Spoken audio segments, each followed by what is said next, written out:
Yo people, let's jump into the live here so I can see the chat. Been a while.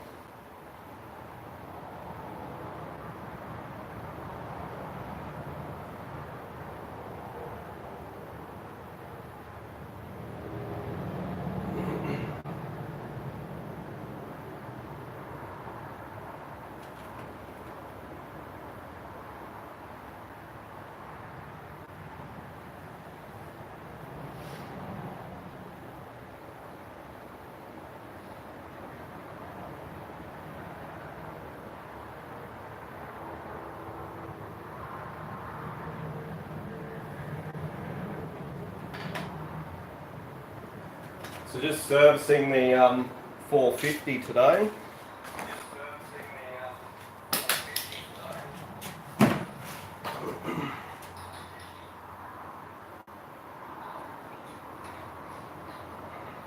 Volume, volume, volume.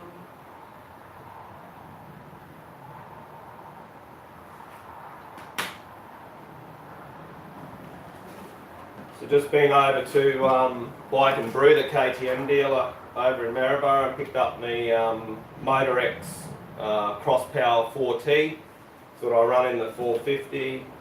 My genuine KTM oil filter. So yeah, just thought I'd go live. I haven't been live for hey Bubs, how you going, man?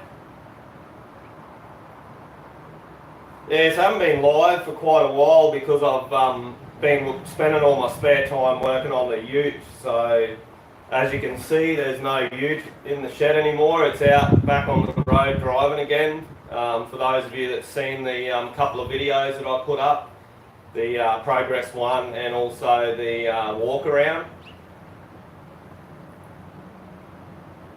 Thanks Dirt Bikes, yeah, she's pretty sleek, the old motard.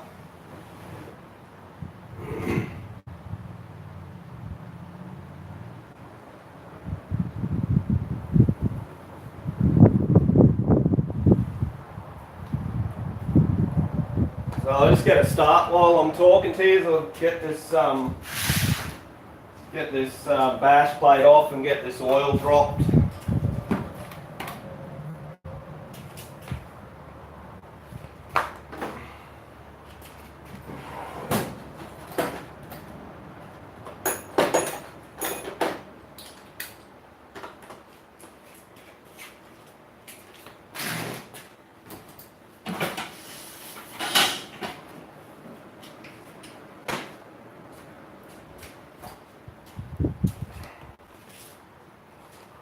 Hey Captain Jerk, how you going, man? Thanks for the thumbs up, brother.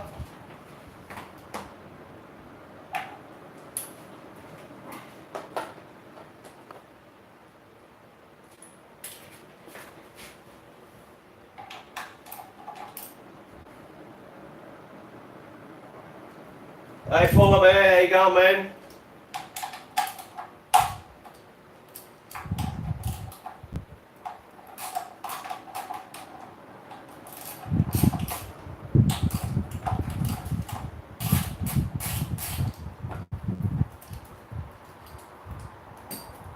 Hey Alt, how you going?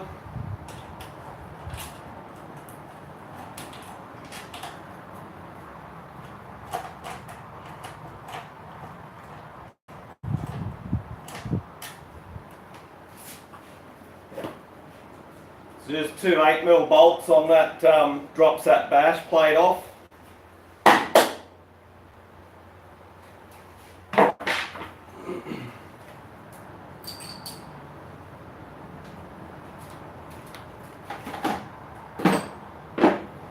So just give me a sec, guys. I'm just going to go out and grab the oil pan from oil drain from outside.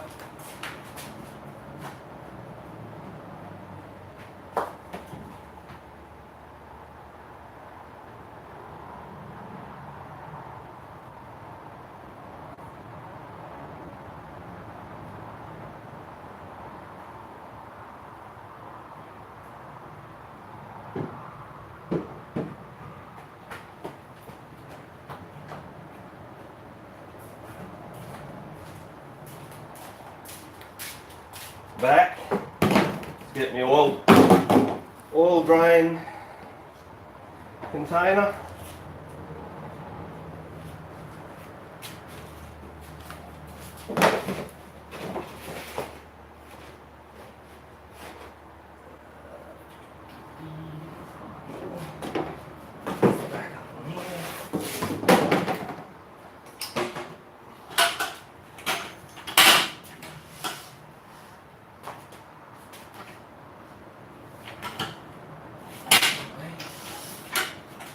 And the other side, so it's out of the road of the, out of the road, everything.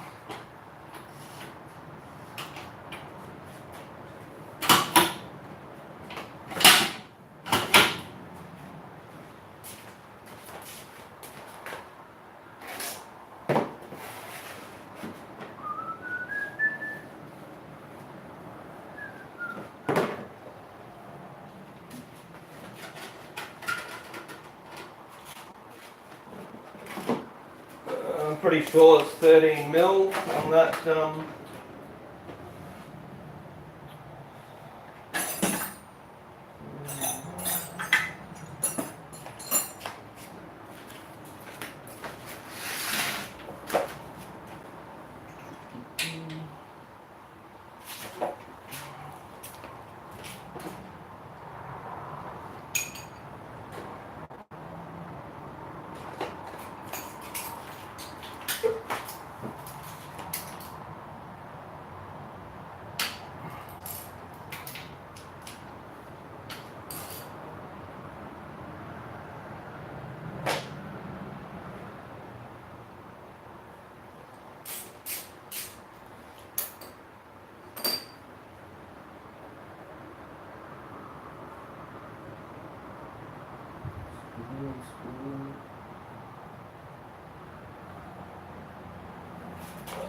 What do we got going on here? It's still going. Still live.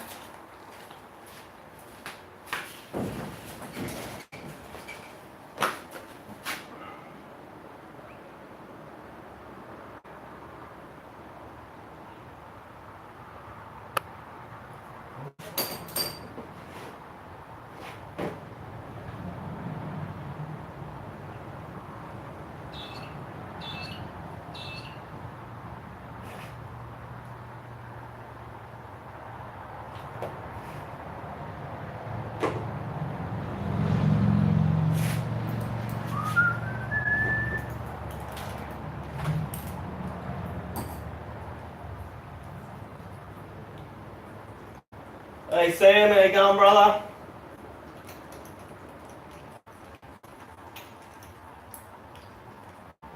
Screens in them, one on the side here.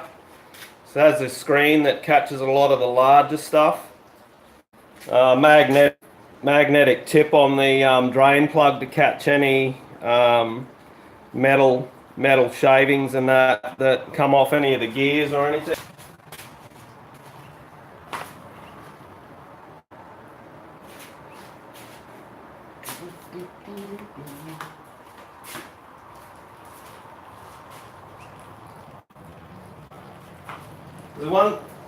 One thing there's never enough of in the sheds is rags. They always seem to run out of rags. Lucky there's clothes in the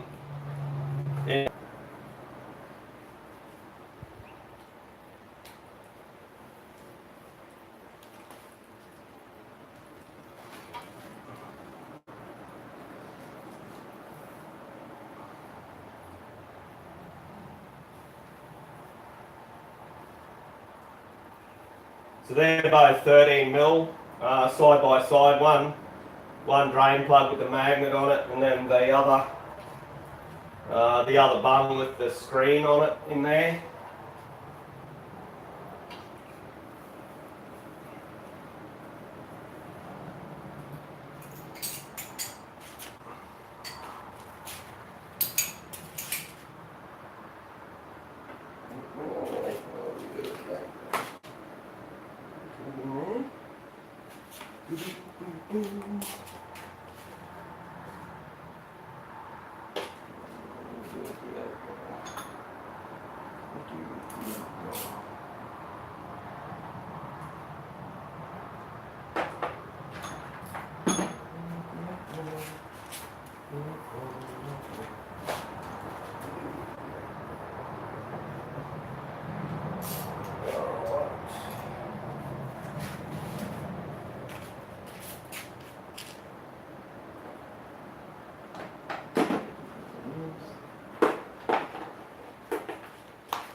So you got the cap there,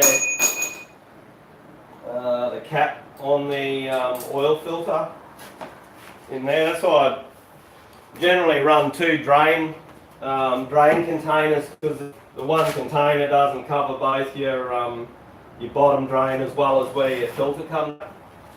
You generally normally get oil come out from where the filter is as well, so I just run a second container to catch anything that comes out of there.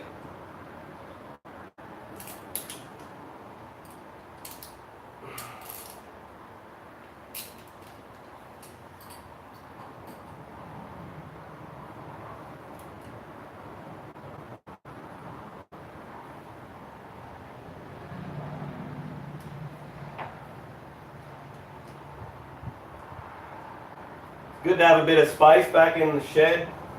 It's cooling off too, being today's the 1st of autumn, so slowly starting to cool off a little bit.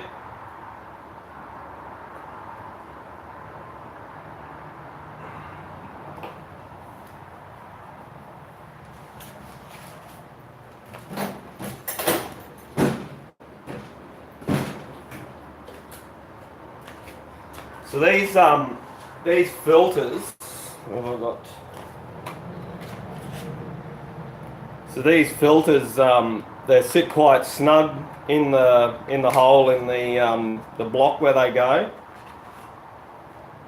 So what I've made, a little tool, this little bit of wire, it just pokes in beside the filter, and then you turn it and it hooks in there, and then that pulls the filter out, because it's that tight you can't get pointy nose pliers or anything. This is all rounded in here, so it's a bit hard to do anything in there.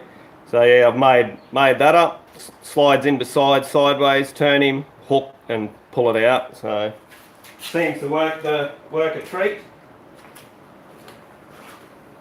For anybody out there that has trouble getting them out, it's the same on the 06 as well, and there's two filters in the 06.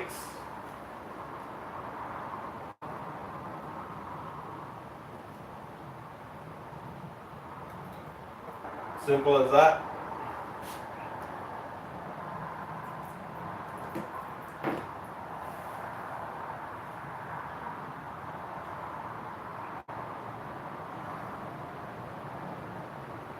Hey Jimmy C, how you going? Didn't see you sneak in there. Thanks for dropping in, Jimmy.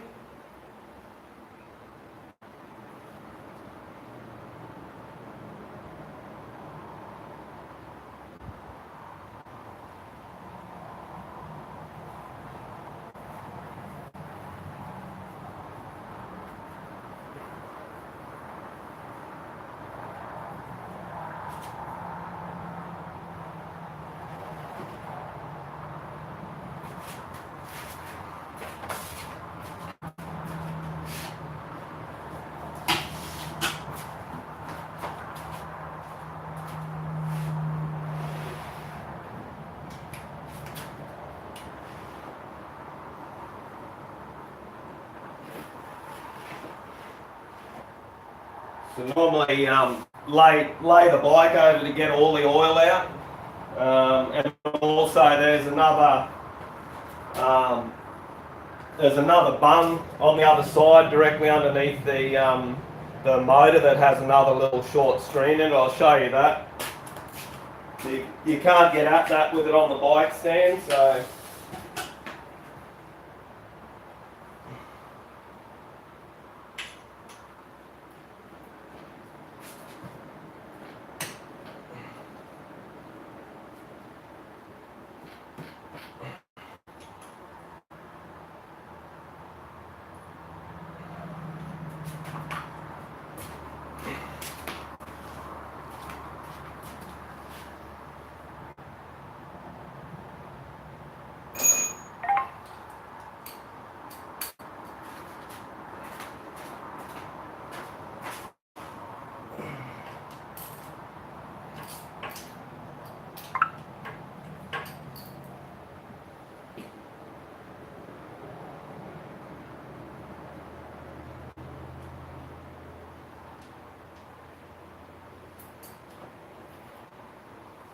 So see more oil come out of there. The filter didn't actually, the little screen didn't actually come out with that, so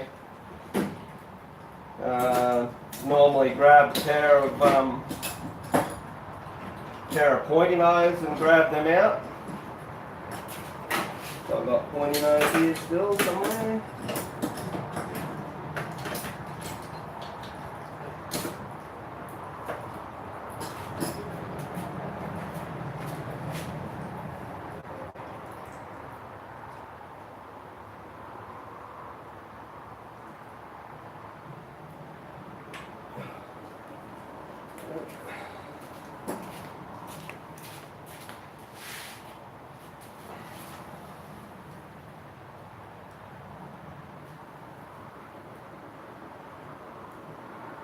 Hey, Six Hand Spice, Anthony Redneck Way, how you going? Thanks for dropping in.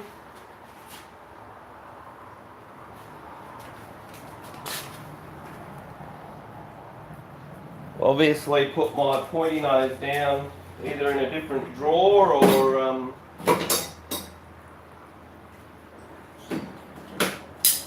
normally have a couple of pair of pointy nose in here. Or long nose, whatever you want to call them, pointy nose, long nose pliers.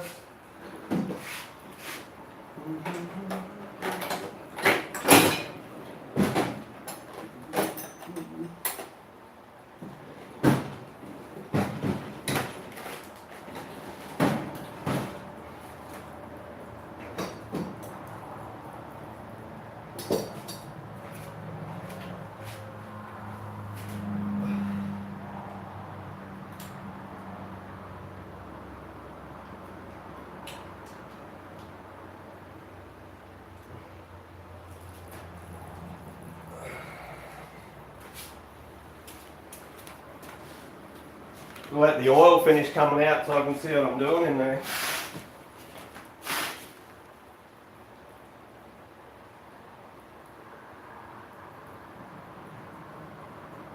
Alright, Captain, catch you mate, thanks for dropping in.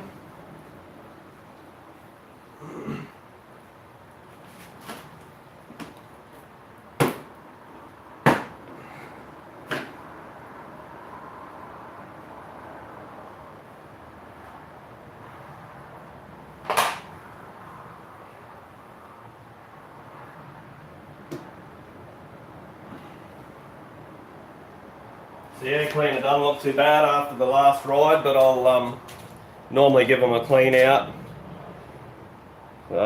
Run the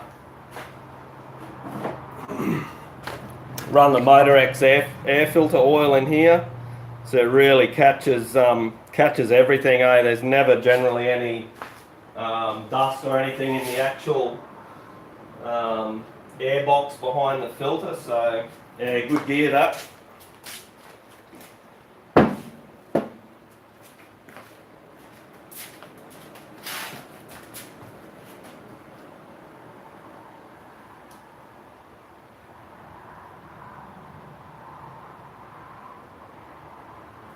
Yeah, do it, Sammy. It's good fun, man. Dirt bikes are definitely good fun, my brother.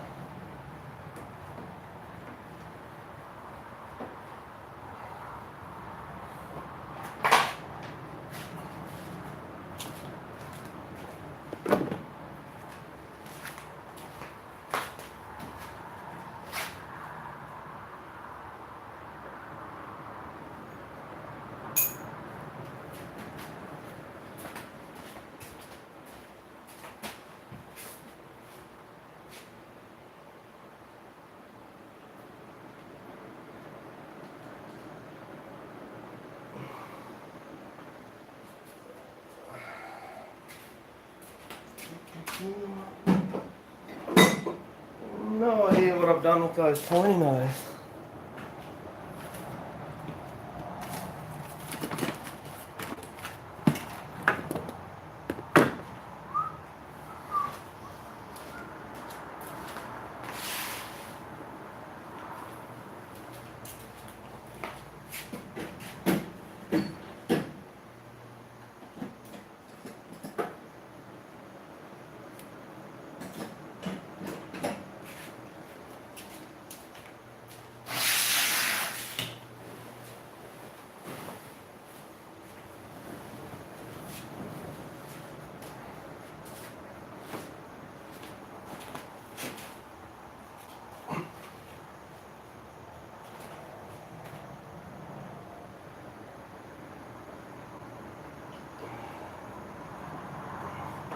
Alrighty, so that's the other little screen that comes out with that the other bung.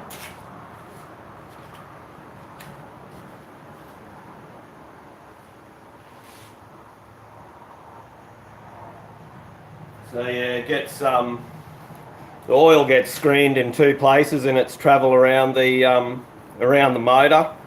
So these bikes are a combined gearbox motor. So the oil actually goes through the gearbox and the motor and circulates through both. Unlike some other bikes, actually have a separate gearbox oil chamber and a separate engine oil chamber. These just run the one lot of oil.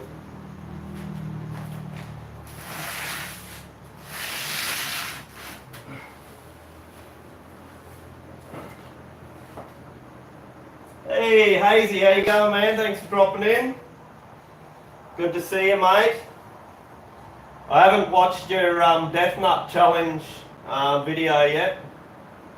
Been a bit busy at work today, sort of my first bit of time since that's popped up.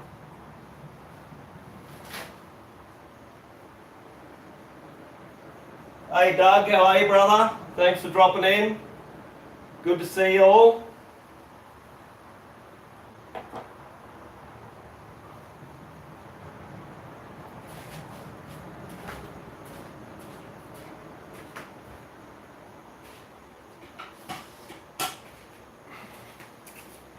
So these little screens, they generally clip in and actually hold in the bung. Sometimes this is a bit tight up in there, and when you pull the bung comes out without the screen. But generally when you take these out, the screen will actually come out with them. So I normally give them a blast out with degreaser and that, just to get any of the fine filings and debris and stuff out of them.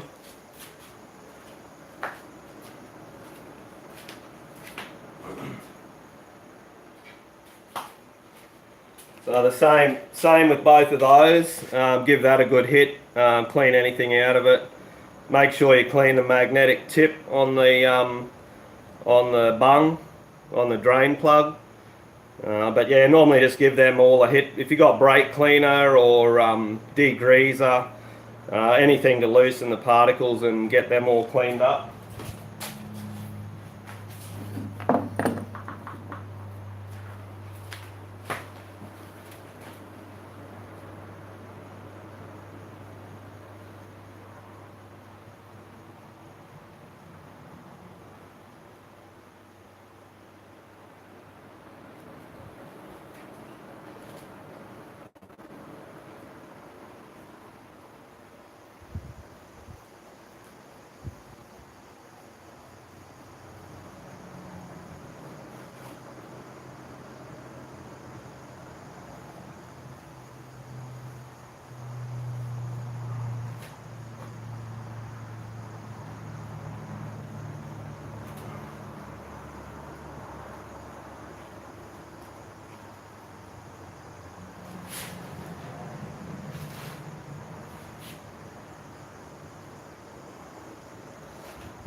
Normally like to leave it for a few minutes and make sure all the oil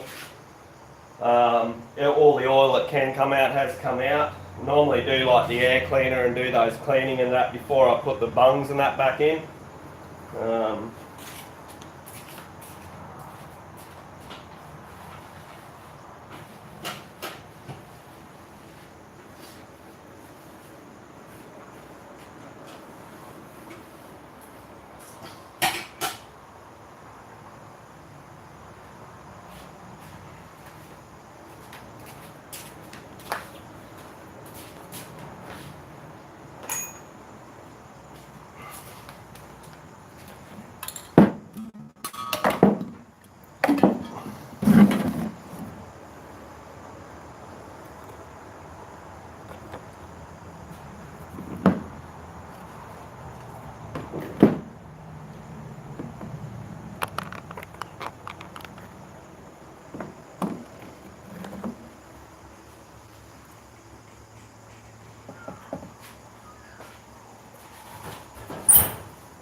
So got a little bit of brake cleaner left here.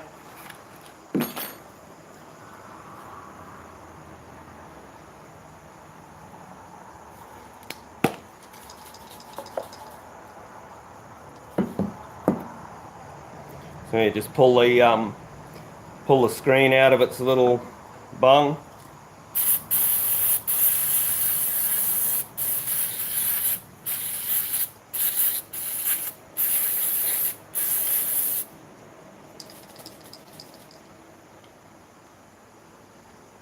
Hey Connor, how you going, man? We'll have to catch up for a ride soon, buddy. It's been a long, long time.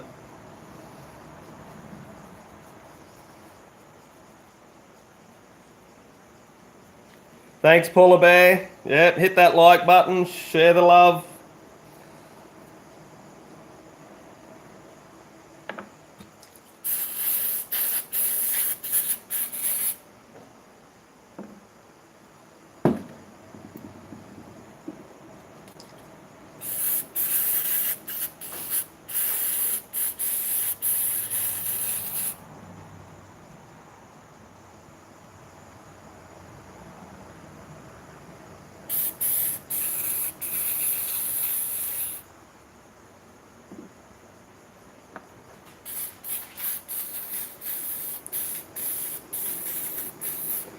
You really want to get rid of as much contaminants as possible in there, so you know, the cleaner it is when they go back in, the less you know, dirty oil or grit and stuff is going to go in. So you know, doesn't take much.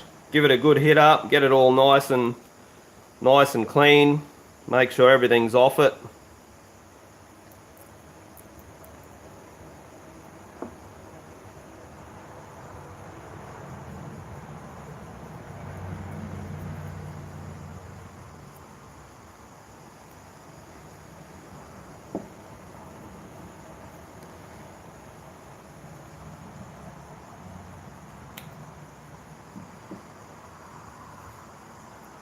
small Engine Nation International Polar Bear, that's it, mate. The Aussie boy over here. So yeah, get all them nice and clean. They're all ready to go back in. You can, if you got, I haven't got the compressor going at the moment with a thing, but you can give them a good blast out as well. But generally the pressure of the brake cleaner, and that's enough to loosen everything out. They're all sweet.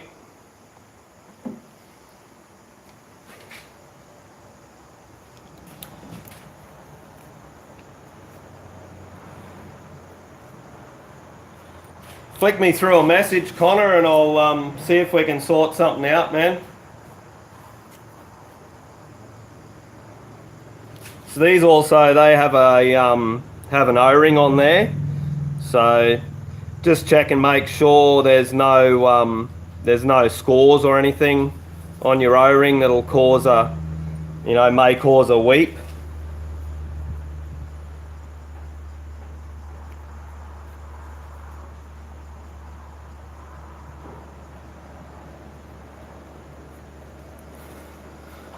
So that's all pretty sweet. So we'll chuck all them back in.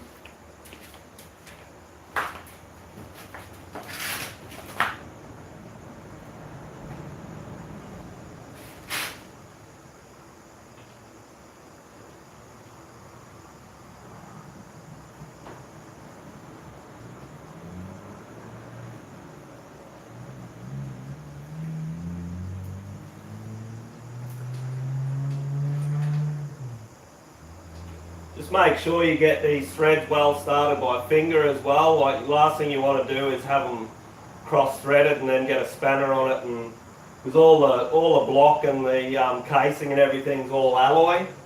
So yeah, it doesn't take much to strip out the thread on the casing. So make sure you got that sweet.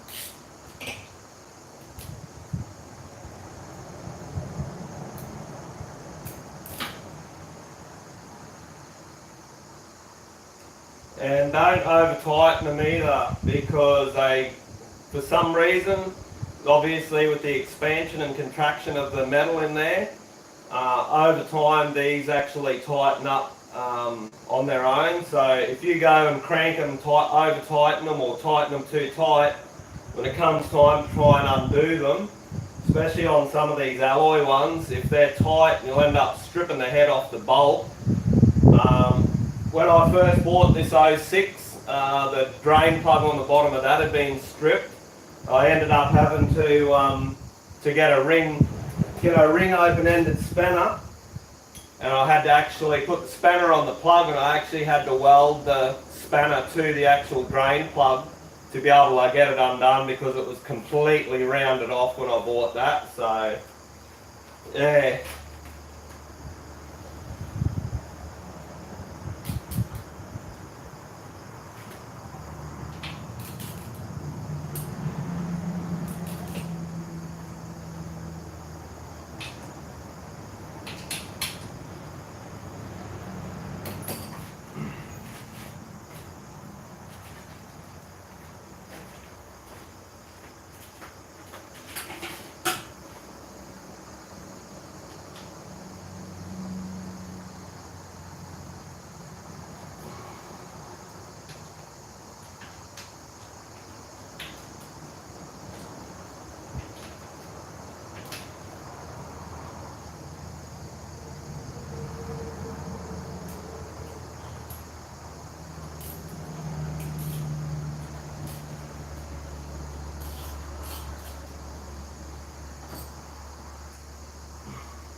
I just actually undid that and had another look, make sure the O-ring was on it. That one's directly on the bottom, so if it leaks, everything's gone. So just make sure you double check them, nip them, just make sure they're all firm. Last thing you want on a ride is for one of those bungs to come out and dump your whole oil.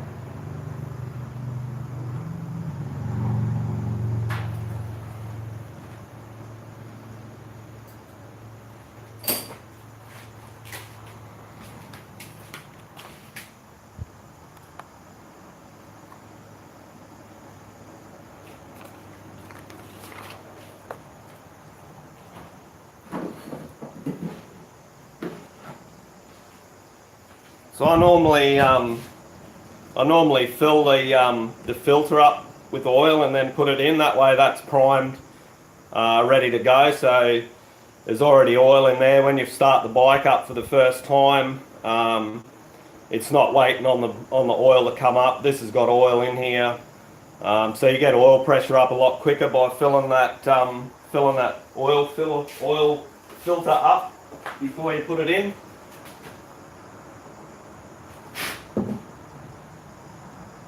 Hey Lumsom, how you going, brother? Thanks for dropping in.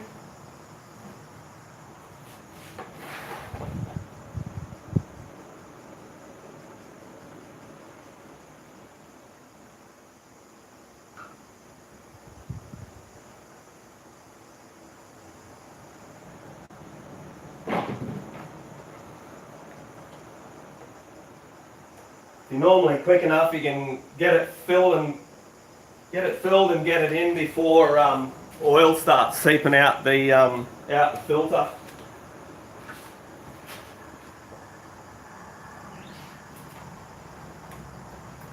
So these caps here for the oil filter, they actually have a O-ring around there as well.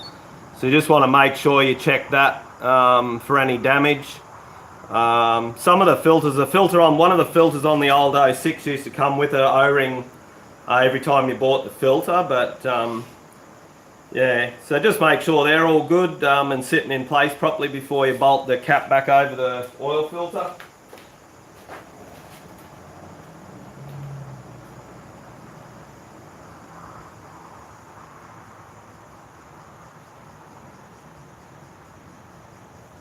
Hey Philip, no man, I've never really had any reason to put Teflon tape on the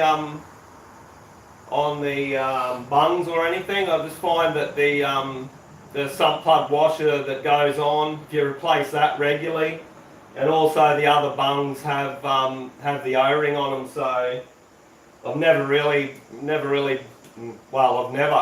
put Teflon tape on any of the threads on my bungs at all. I can't see that it would hurt though. It'd be just an added little thing to stop if there is a leak, stop the oil working its way down the thread.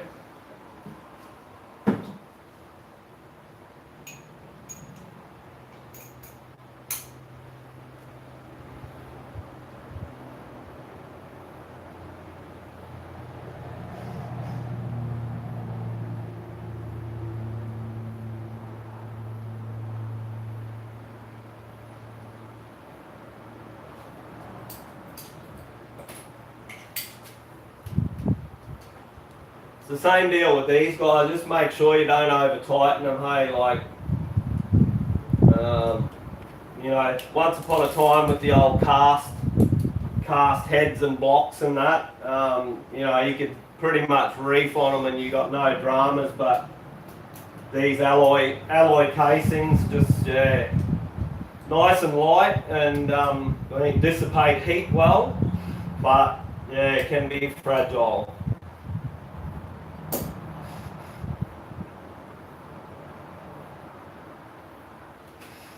Yeah, that's what I reckon, Anthony. Just, yeah, there's an O-ring there for a reason. It should do its job if you make sure that it's in good nick, and definitely agree, man.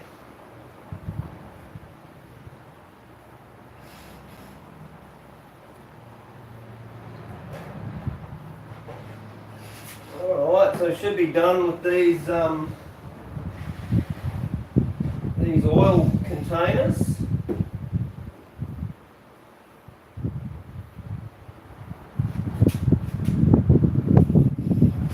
So this is the old oil coming out of the filter there, so it's still, you know, still reasonably got a yellowy, you know, clear, not milky, not too dark. So you can see the filter's well and truly done its job grabbing the particles out of the oil and out of the engine. And you can see all the little black specks and stuff. So some people only do their you know, I know of people that only do their filter every second oil change. Mate, for the sake of, you know, I think this genuine KTM filter is like $11 or $14 or something. For the sake of that, on a, you know, a bike that's worth, you know, thousands and thousands of dollars, and a motor that it costs thousands to replace, I think $11 or $14 every oil change, you know, not a lot.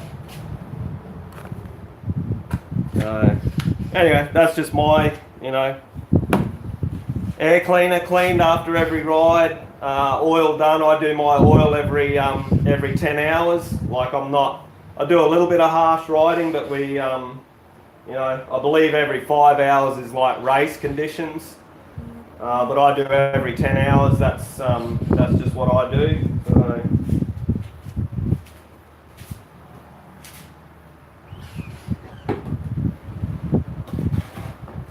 And make sure I don't kick that bucket of oil. Keep an eye on me, all right?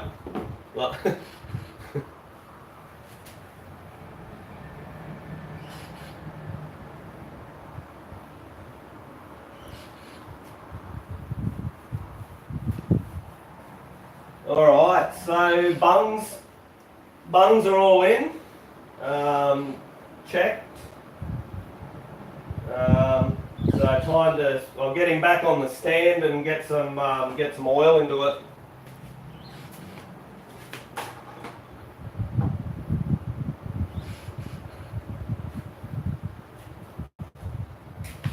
Yeah, that's it, Anthony. A little bit of money spent, you know, can save a big bang.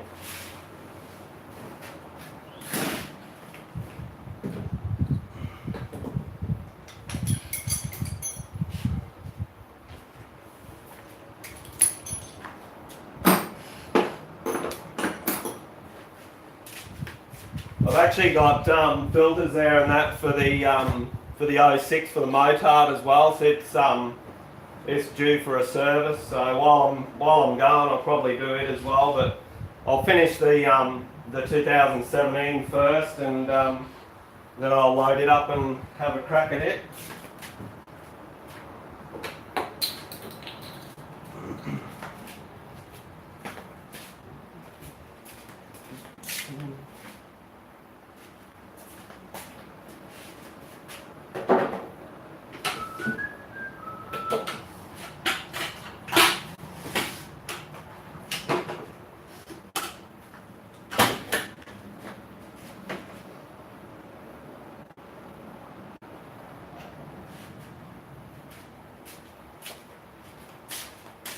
So I normally put the bike up on the stand so it's sitting level. The oil filler's on this offside here. So get the bike upright while you're filling the oil, and then you get a true reading on the oil filler on the indicator window on the other side. If you leave the bike leaning over, obviously when you're filling it, the bike's leaning away from the window, so by the time you get oil into the window and then stand the bike up, it's going to be over full. So just make sure that you have the bike upright when you're doing the oil.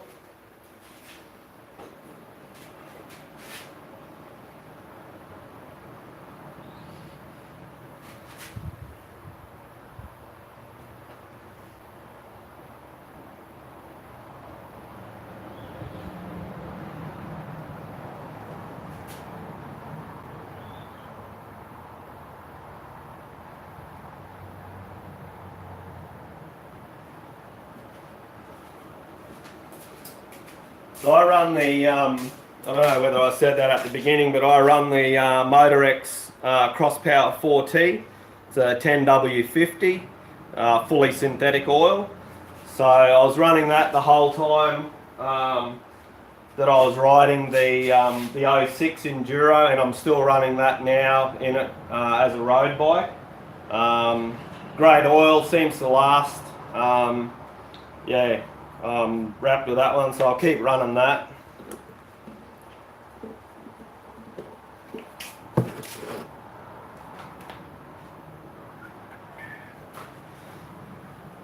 Have to crack open a new bottle. I think the these 17's about 1.1 or 1.1, not including the filter, and then I think it's like 1.2 or something like that. So, but I basically just you know, fill it till it's correct in the window on the offside there. So if you can see oil in the window, there's oil in the motor. And check that before every ride.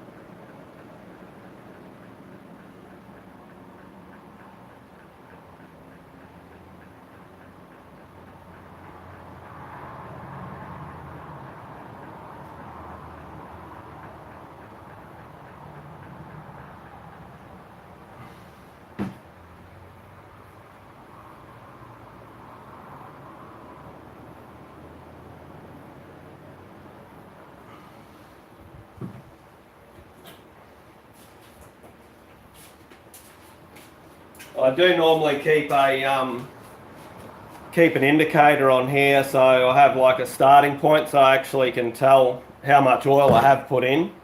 But I do just fill it off the window. But I think it's like 1.250 mil, so 1250 mil. So this time, because I've used a little bit of oil out of that one and started a fresh bottle, what I'll do is once I've got this sorted, run it, check the level, adjust it if I need to, then I'll put a mark on this where the oil is, and then I'll work out where the 125 or 1250 mil is and put another mark there, so I know what I need to put in.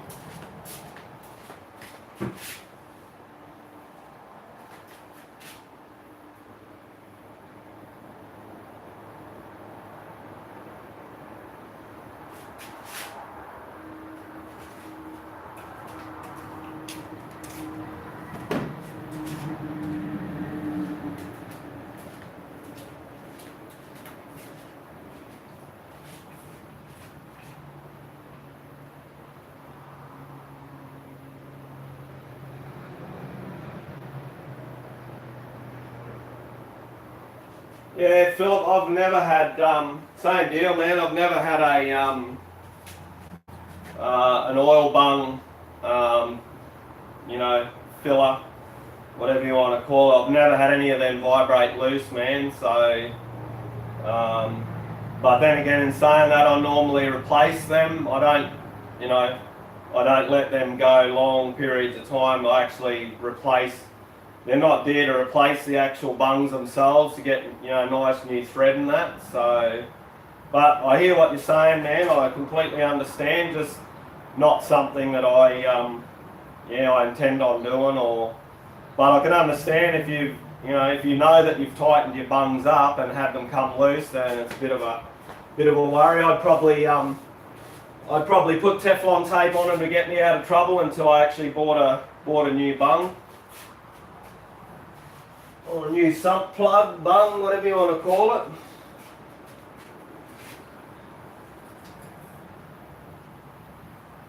Hey Kane, sample, how you going, man? Just servicing the 450s. Just finished doing oil and filter on the 2017 here. Just about to fire it up and get the oil circulating through to check the level on that.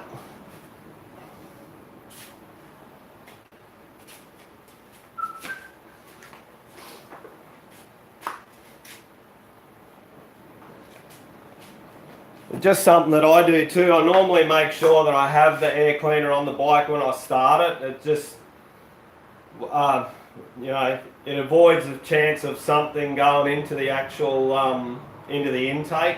So just a precaution that I do. I don't like starting the bikes up without the air cleaner over the intake. You just never, you know, you could have something sitting there or something, you know. Last thing you want is a nut or something to go through your intake on your bike. So I just normally make sure I've got this back on before I start it up.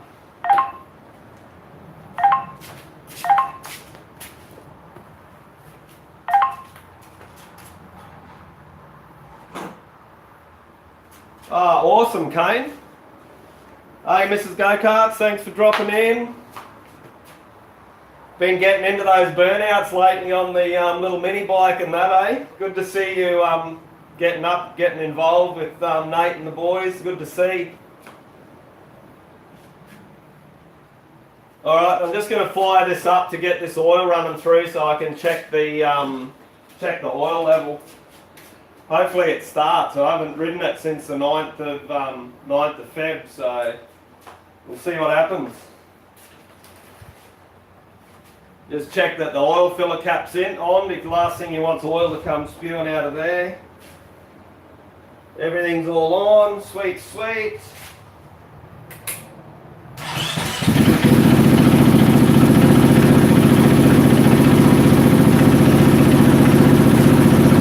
So I normally just run it, just get it up to temperature a little bit, let the oil circulate through. Check all your plugs and bungs, the leaks, just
course there doesn't seem to be any leaks anywhere on that, so I'll let that oil settle back down through there for a few minutes, let it drip back down so I can get an accurate idea of the oil level.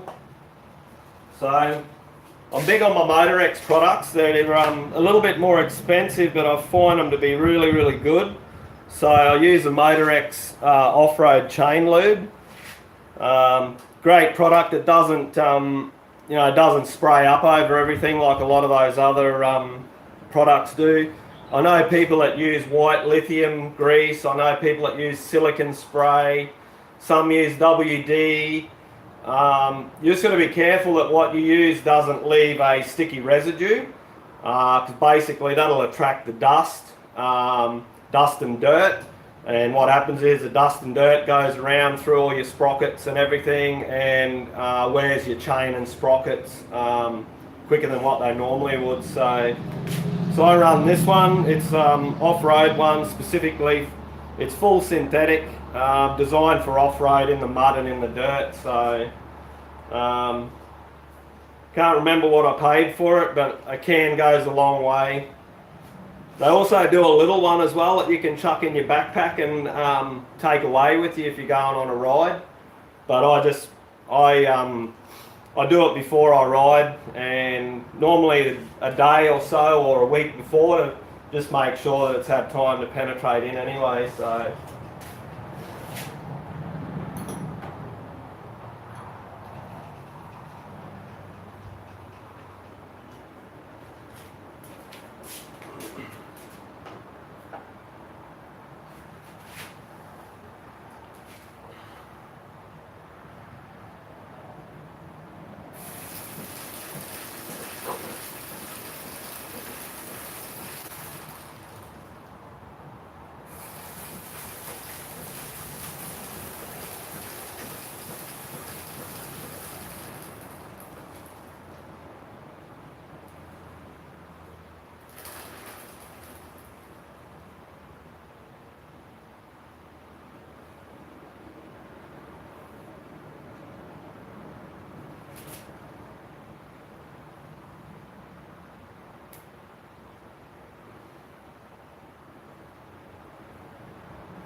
yeah. So I don't know, you're any Kane. I run the Motorex air filter oil as well. Really, really good stuff. Catches, man, when I take my filter off after a dusty ride, the air box behind the filter is just like not a speck of dirt in there, and I'm talking dusty, man, where the filter is just caked with dust. And not one speck of dust has got through this stuff. So yeah, Motorex,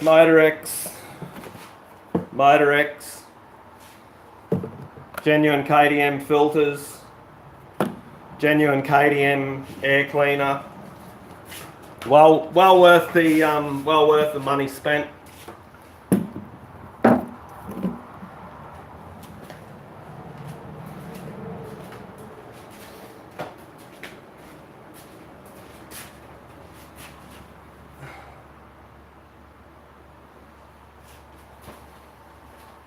So the oil started to come back into the window on the other side. I'll probably leave it sit for a little bit longer just to make sure that all the oil it can has come down. Obviously a bit oil stays in different parts of the motor. It doesn't all drop back to the bottom of the sump or bottom of the casing. So just leave it sit, no rush. Double check it, top it up to level.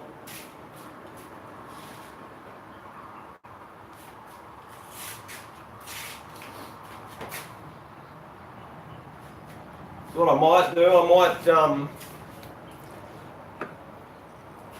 might bring this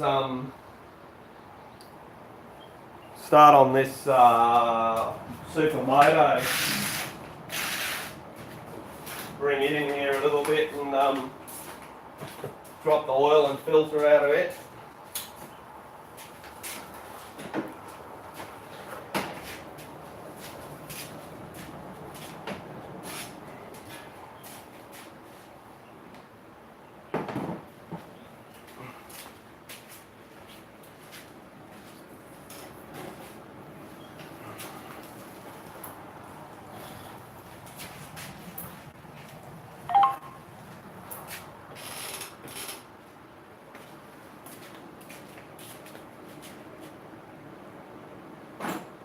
Alright, Polar Bear, take it easy, brother. Thanks for dropping in, eh? Appreciate it, heaps.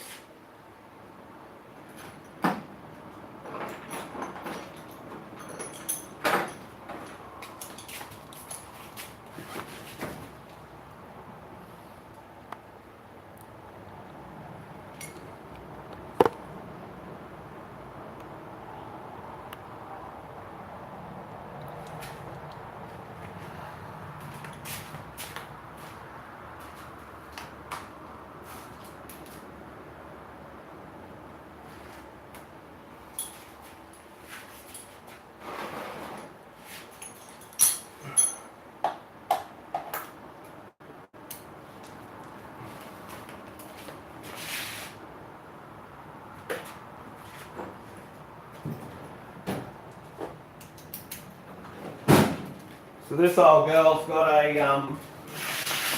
10mm on the front of the dash. 10mm? What have you got there? Oh, one too high. Should be 10mm on there. I grabbed 11. Oh, thing on 10mm. Half inch. Go on here. 9mm. Grabbing sockets from the Imperial side. We're hanging around with you Americans too. I'm trying to use use Imperial stuff on me metric bike.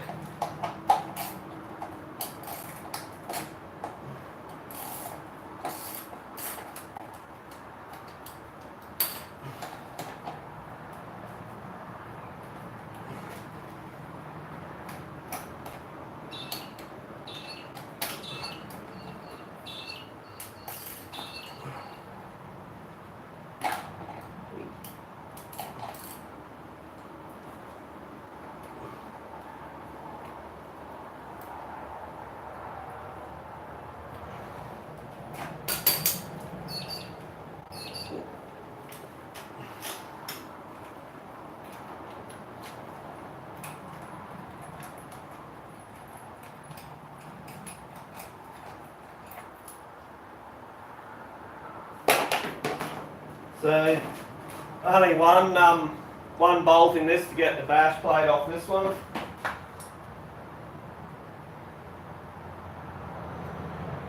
Yeah, two badass toys there, Kane. This is my retired Enduro, my 06 450. Retired it from Enduro and got the 2017. So I got Supermoto wheels with the 2017 when I bought it, so I decided to keep this old girl and Supermoto it. It's my daily rider for work and that, and days off going cruising, so yeah, KTM life. Hey Horses Shop, welcome, thanks for dropping in. Just doing a bit of servicing on the bikes.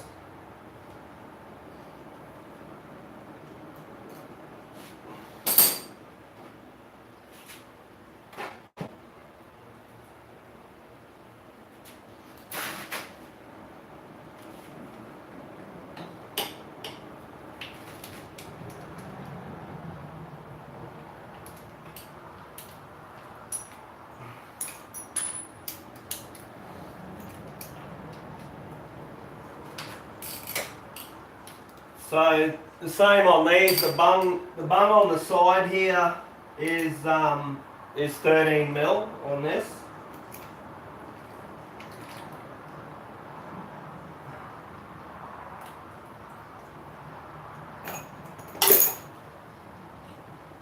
So as the same on the 2017, this runs a oil screen as well in there, which will give that a clean up.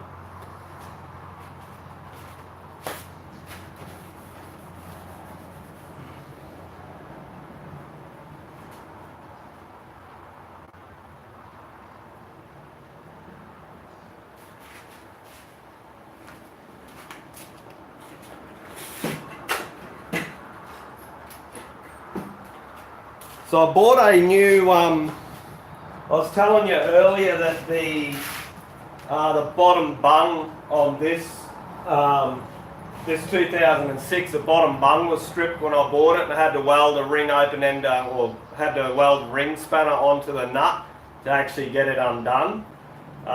Strangely enough, the new bung that I got from KTM for this model actually had the Torx bit on it, so it's actually got the star, the Torx, like you know, what are they, T10, T45 I think is what it takes. So something different, an internal Torx drive rather than a what do you call it, like a nut head. So hey, 420, how are you, brother? Thanks for dropping in.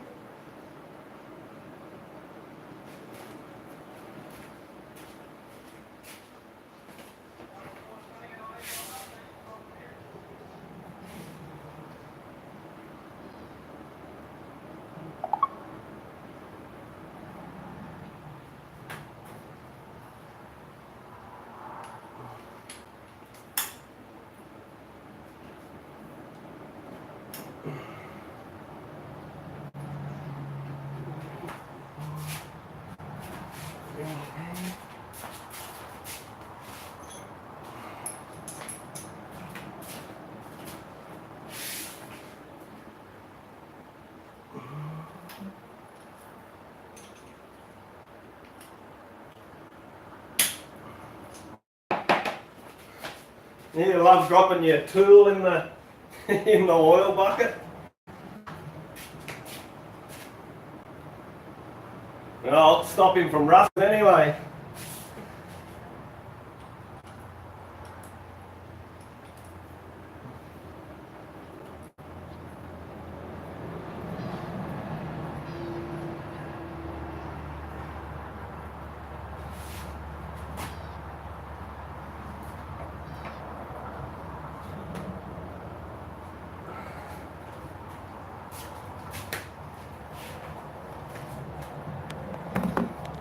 So the bottom bung on this as well has a screen in there. So give that a good clean out as well. Clean out with brake cleaner, but no whether you can see this. This is the one I got from KTM. It's got very, very, very, very shallow nut head on it, but it's got internal Torx 45. So yeah. Anyway, we'll give these a bit of a clean up. Get rid of some of the stuff off here that I don't need.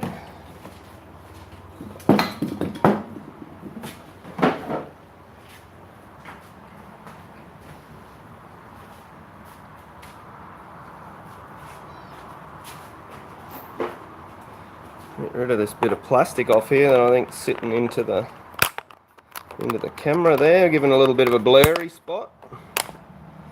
There we go.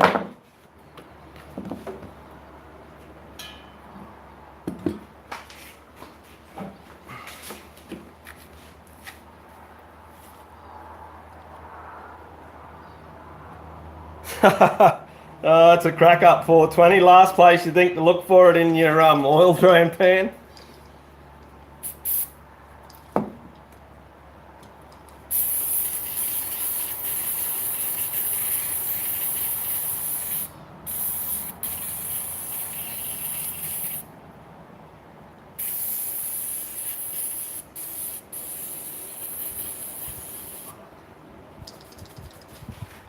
She's nearly done.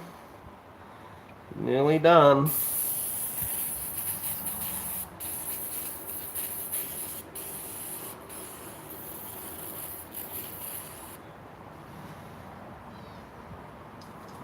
Catch you later, Redneck.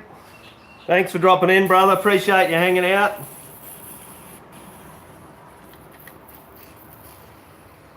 Alright, that can's dead just in time.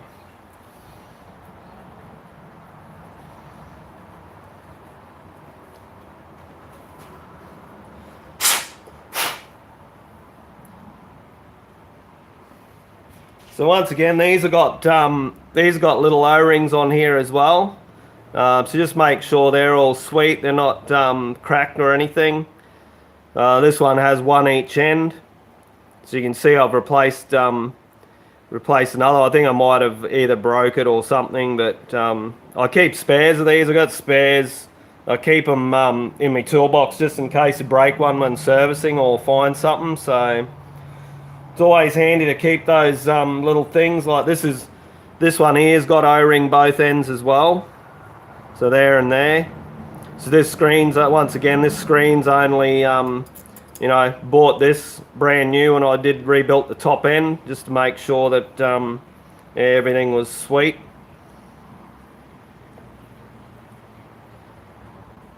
Yeah, Kane, I use brake cleaner on it, mate. It's brake cleaner, generally degreaser, but I got brake cleaner this time round. I've got mates that are mechanics that use brake cleaner on everything to clean it down. I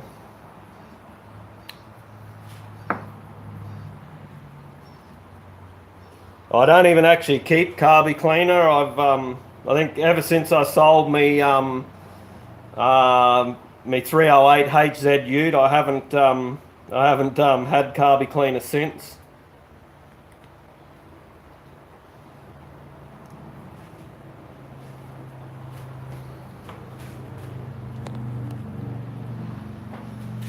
So this old girl, I'm hoping I've still got two filters here that I bought months ago. Yep. So the old 06 takes two filters, takes a long and a short. So the old one, yeah, two filters. I think one of these. So the long, for some reason they supply the long without an O-ring, and the short, if they're still doing it, yep, the short one they supply a new O-ring with. So the long one has an O-ring on the cap as well. I don't know why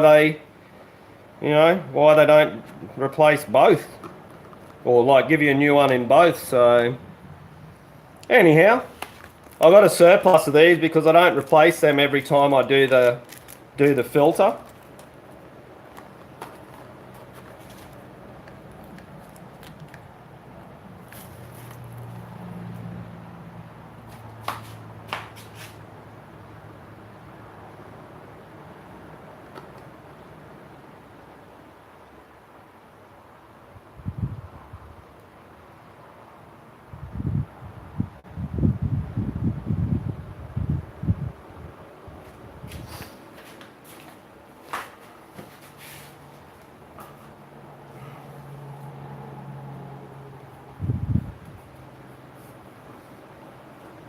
So that's draining out pretty good.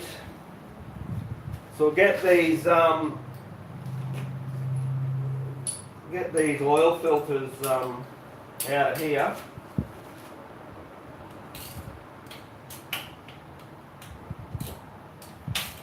And these are nowhere near as easy to get at. I mean, there's only one on the 17, but it's up the front here. There's two on this, and they're right at the back. So one of them you've actually got to use a ring spinner to get at because of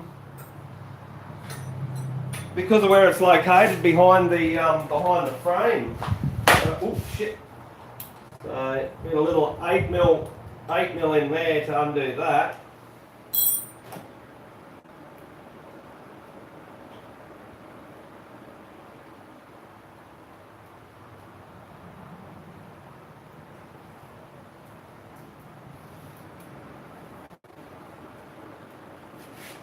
Let me grab this so I can see the chat. Hey Kane, I'm in Queensland, Australia, man. First day of autumn over here today, so it's starting to cool off nicely.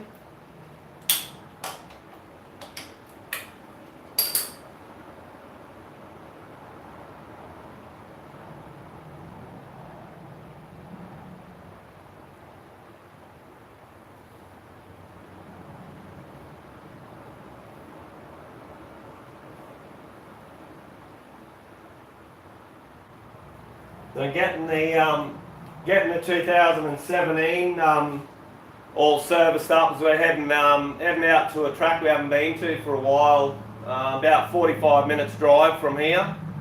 So yeah, getting it all ready. So first thing Monday morning can bail with Willie T and go out and ride that.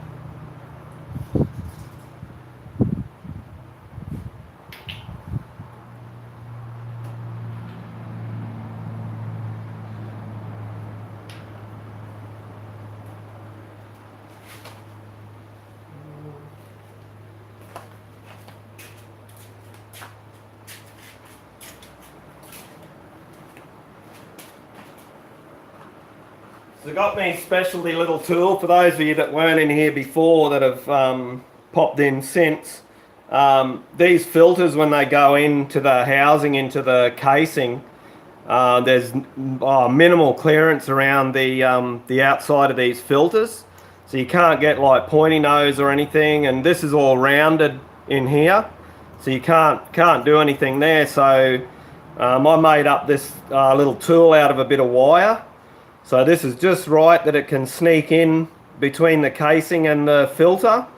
You turn that and it hooks onto the filter and actually pulls the filter out. So yeah, for those of you that don't have whether there's a tool or not for it, or have troubles getting that filter out, that's all I've done. A piece of really stiff fine wire, slides in, hooks on, pulls out.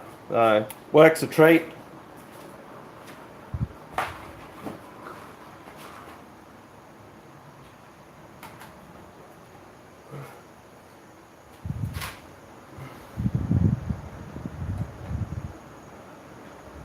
Just like that. Number one.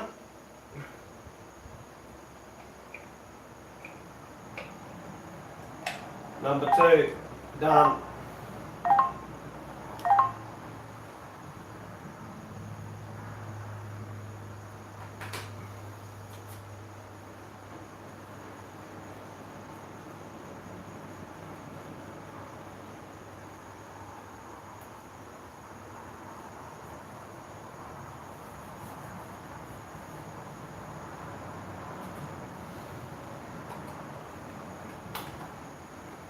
Let's check the air cleaner on this. It hasn't been off-road, so I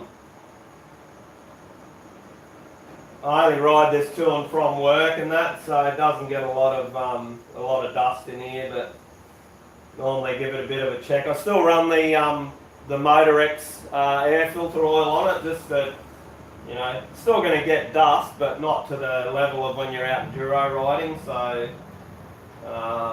yeah, that's all pretty sweet, so I won't worry about cleaning that and oiling that this time round.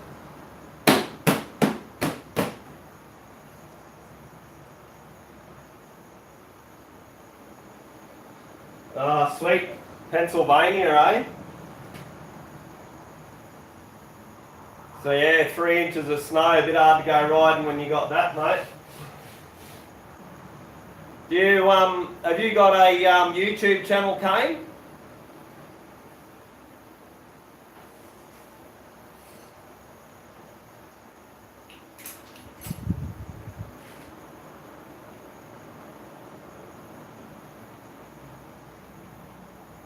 Mate, I don't know whether it should let you. If you want, man, chuck up the, or even if you pop up the name of your YouTube channel, man, I'll head over and check you out, see what you're all about.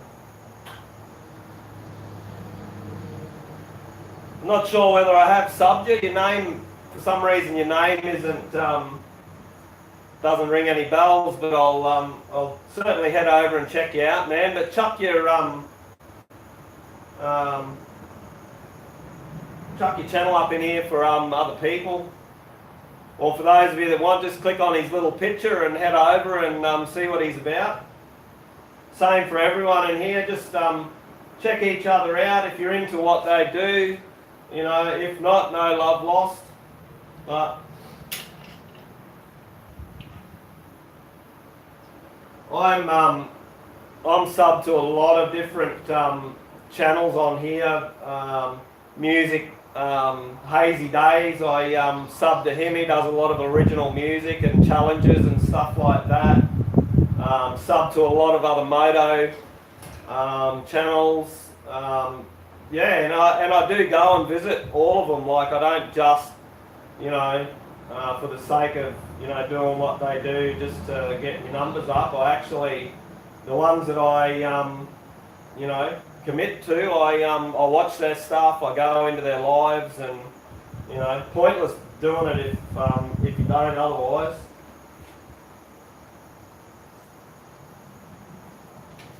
So yeah, these caps here for your oil filler, they come with the O-rings as well, so just make sure you check the O-rings out for any scores or anything like that. You know, if they look good, pop them back on. I normally put a bit of new oil around them just to make sure when they slide on they don't twist or pinch or anything. So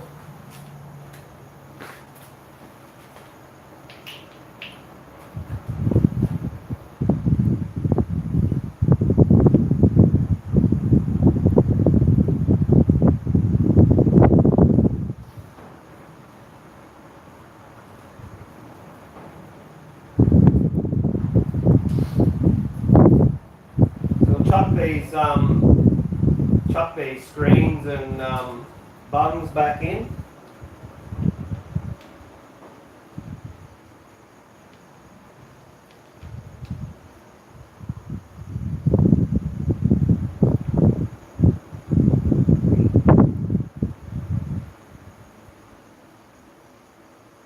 Man, Kane, that sounds awesome, buddy. That sounds wicked. I'll have to cruise across and check that out, man.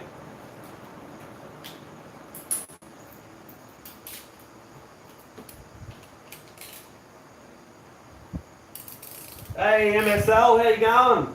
Thanks for dropping in. Doing a bit of servicing on the bikes.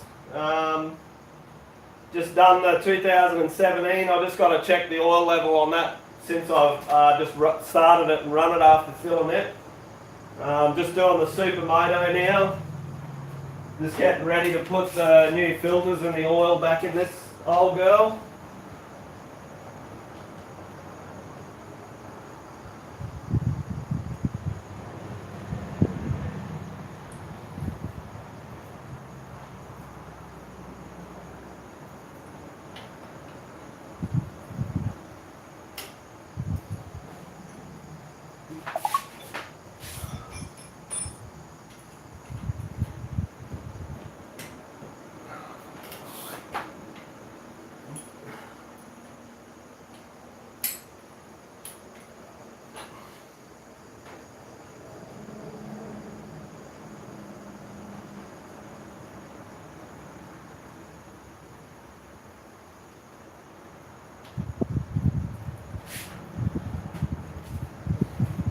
I nearly forgot, because these the position of the bungs and that on these two bikes are completely different in different positions.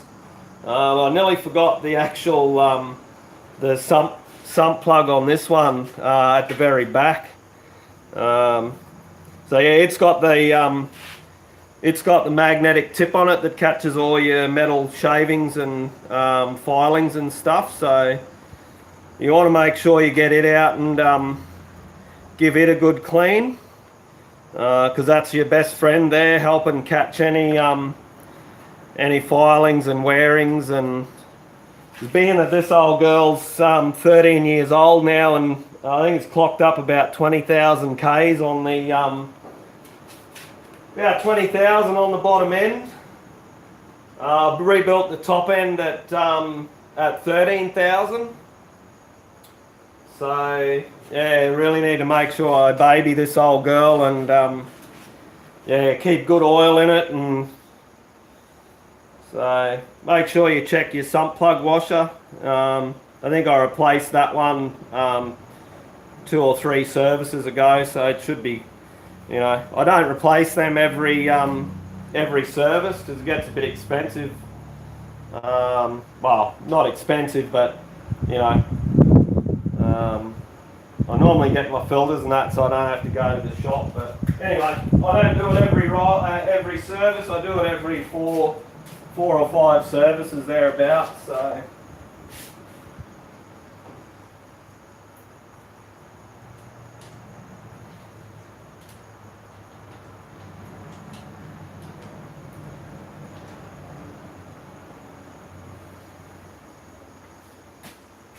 So that's 13 mil as well. That one on at the back there.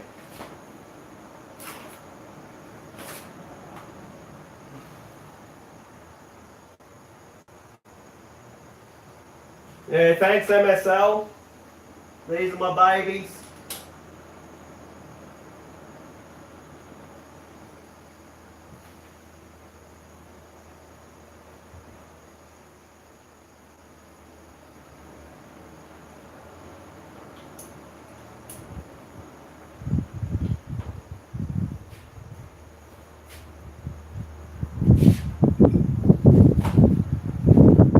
MSL, you definitely got to get in and sling some dirt and mud, my friend, for sure.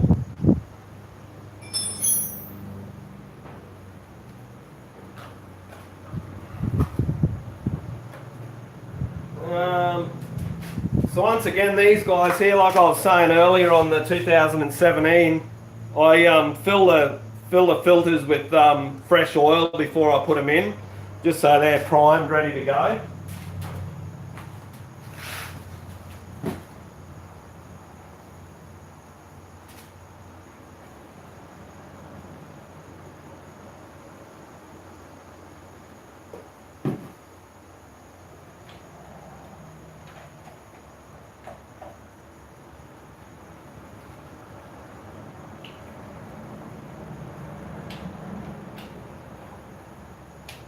And I was saying, just make sure you put a little bit of oil around that O-ring, just to make sure that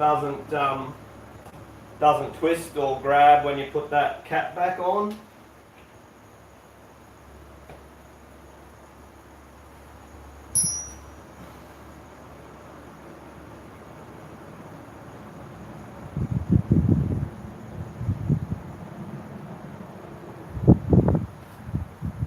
Hey MSL, I'll just chuck my email address up here, and just flick me an email to this email address, and I'll email you my address so you can send out some stickers.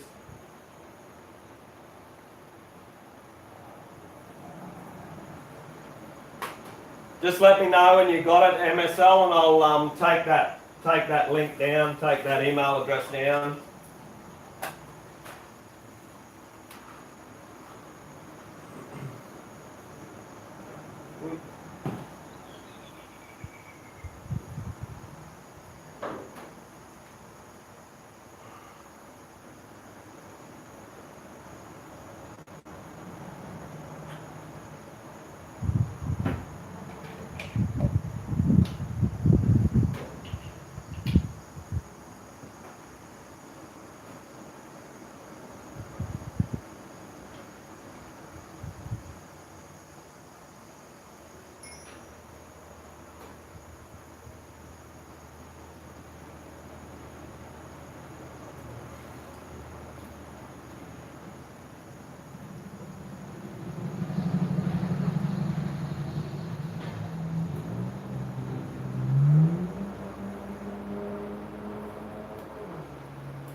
For those of you that haven't seen already, head over and check out my last two videos. You'll see the current progress on the Make and Tracks ute.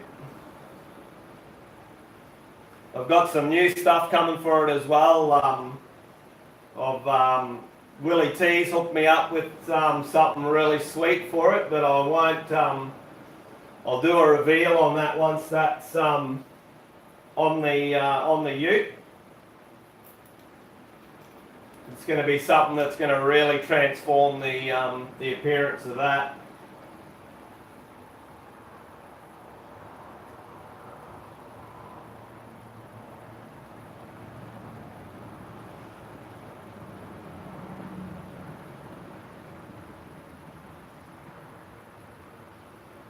I was hoping to see the owner of the KTM dealership when I went over today and bought my oil and filter and stuff for the bikes. Yeah, going to have a bit of a chat to him about seeing if he's interested in some advertising on the ute.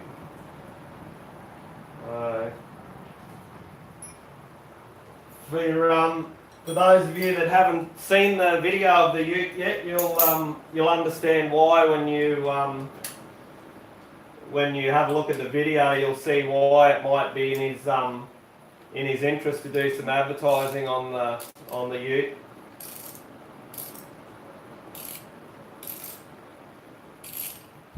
Yeah, 420. I was going to point that out before. Yeah, that was where I painted the the doors of the ute. So that might have just let the cat out of the bag there. Oh well. Anyway, I know you've seen the stuff on Insta and that 420. But there's more than likely some people in here that haven't seen the ute yet. But yes, behold KTM Orange.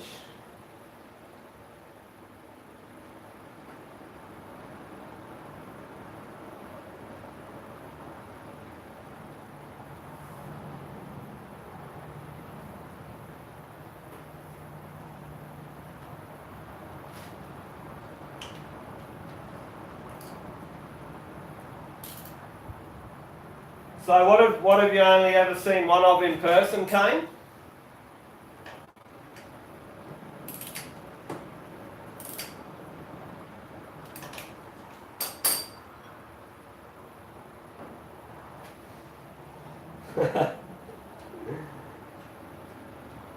It's all good 420. The cat's out of the bag anyway, mate, so it's out there for people to see.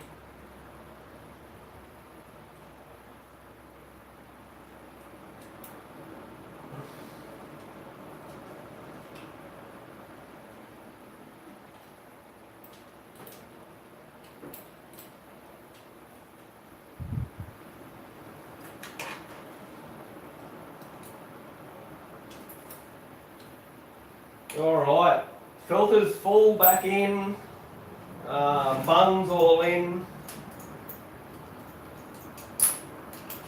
Bungs all in, double check this one. Yeah, he's done up, I know I did that one up.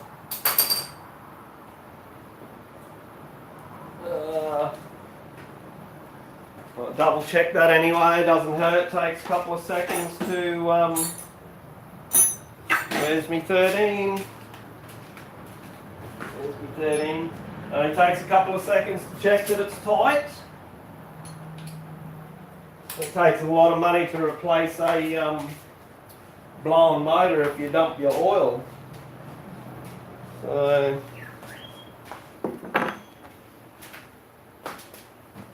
alright, so they're all in.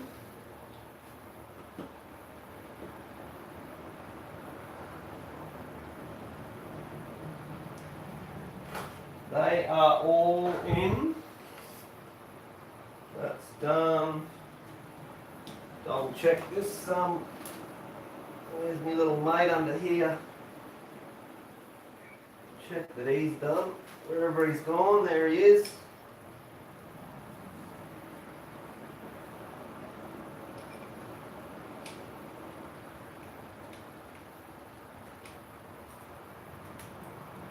Yep, he's right. So everything's tight.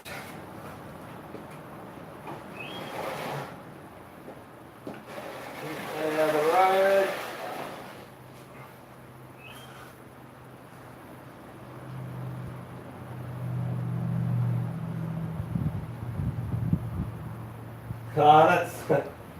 That's cool, 420. Obviously, you know me too well, my friend. I was originally going to paint it, just repaint it white, but my wife said to me, why don't you paint it a different colour? As soon as she said to me, paint it a different colour, it was going to be KTM orange.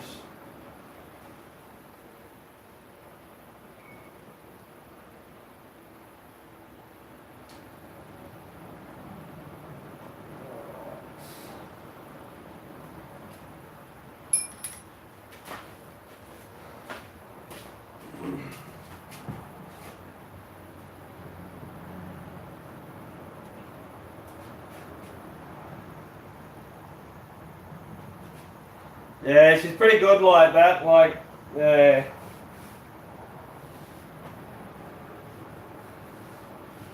Yeah, she absolutely loves it as well.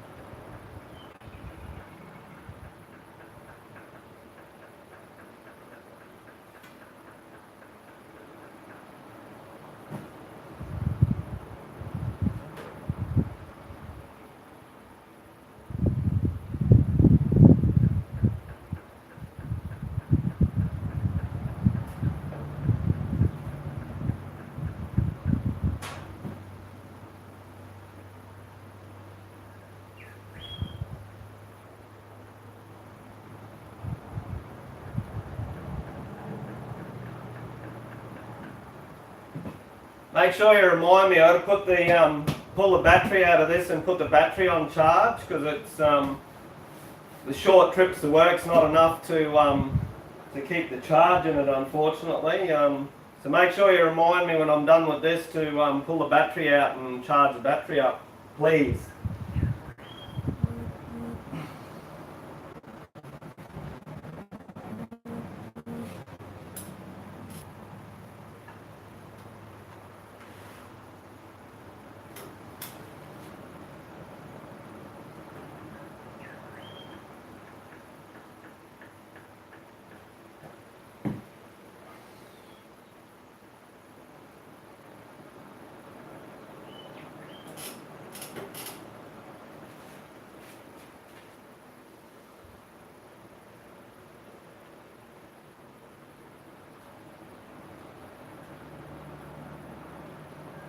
Um, 420, I went to the local paint dealership that supplies a lot of the pedal beaters around, and I basically just asked them, I said, have you got a code for KTM orange?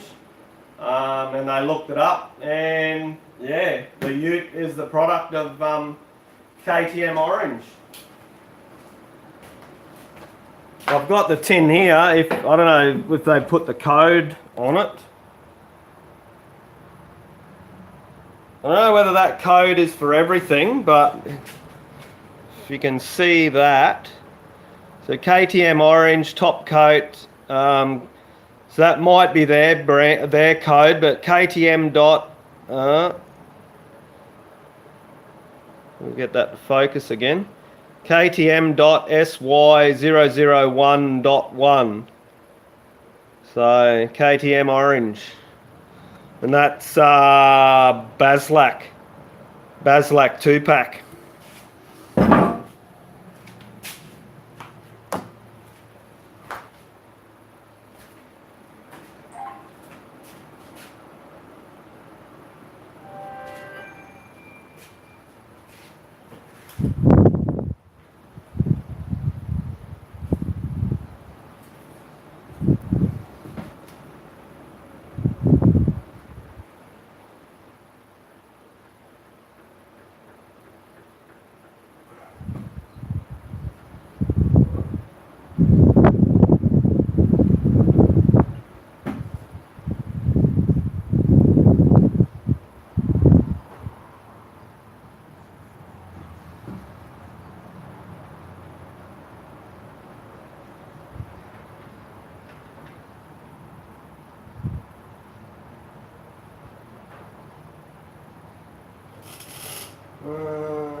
tell the difference in power between the two?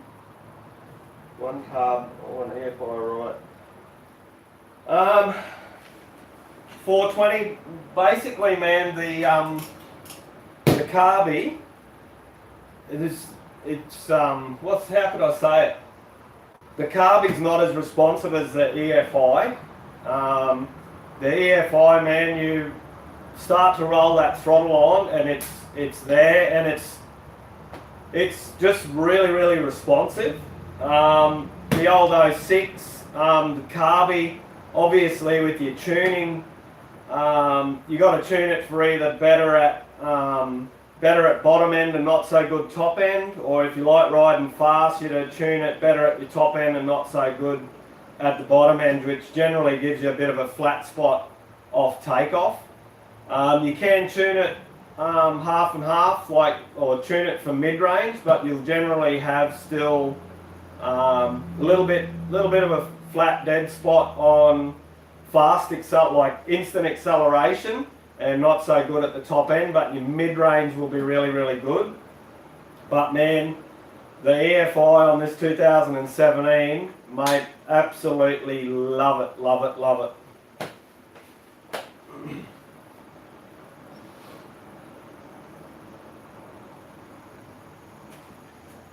Yeah, 420, mate. I'm the same with the like with the old bike with the carby. They're so straightforward. If you've got spark, you've got fuel, basically the bike should run. You introduce EFI with computer, basically sensors, O2 sensor, EFI, there's an EFI that goes in, just so many different things that can cause cause problems with them. Fuel pump inside the tank with a filter on it. Tiny little filter in the inline high pressure line. There's a tiny little filter in there that filters it before it goes into the injector. So yeah, I've had to do a whole lot of learning with the EFI. So much electronics, and I think after I put the bike back together, after I did the full strip down, I hadn't done the connection up the earth on the battery properly, and so hence I found out that if you lose power to the battery, she no seem to run. So whether it was because it was the earth, I'll have to actually try and start the bike and disconnect the positive on the battery and see if it runs, because that's one thing. If the battery dies and the ECU doesn't get power, and if the bike itself doesn't produce power, then the bike no go. So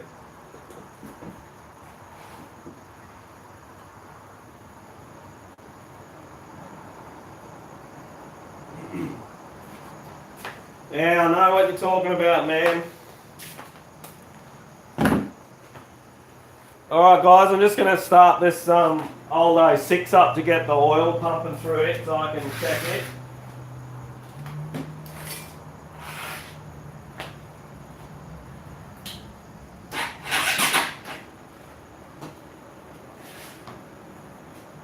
Flat battery.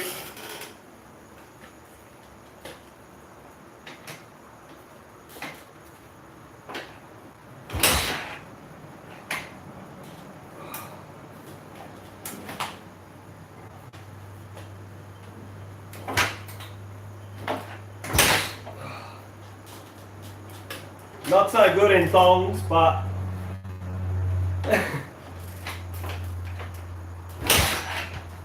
oh, maybe turn the fuel on. That's one thing with the 2017 with the EFI. There's no fuel tap. There's no reserve.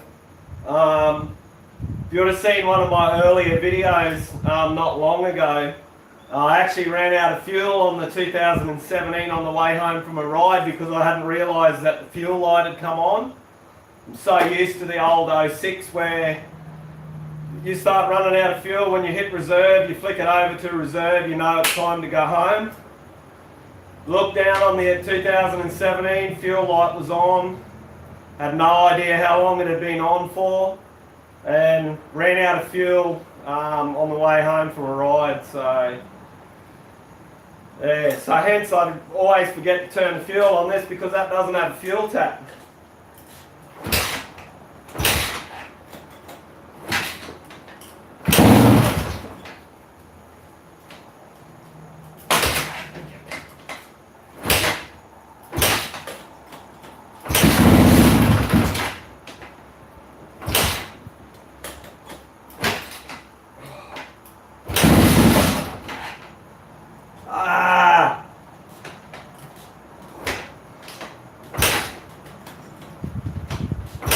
Oh, I bet you it's on reserve.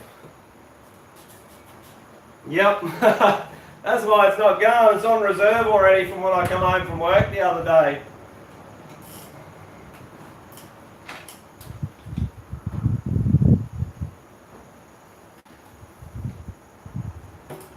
Oh.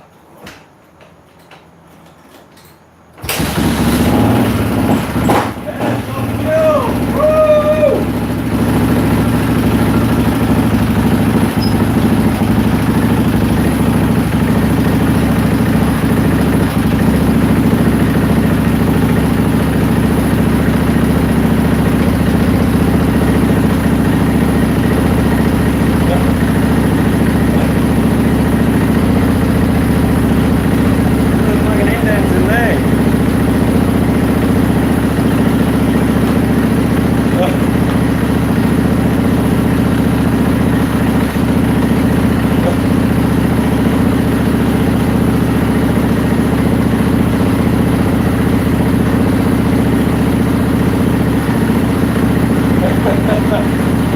Woo! I ain't going inside to get shoes.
Oh shit. 420 that would have been. So what did you do there, man? How far from the servo were you? How'd you get out of that one?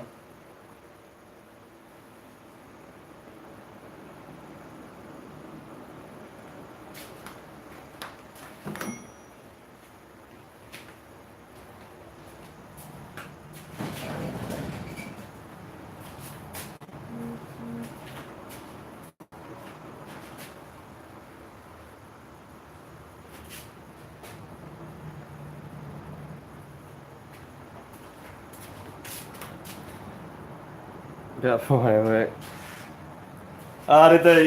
did the servo have the jerry can? You borrow that, or I'm sure you wouldn't have been carrying a jerry in your backpack.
Yeah,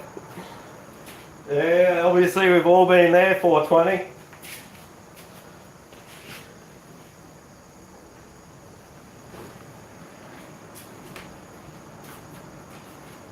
Alright, let's get this bash plate back on.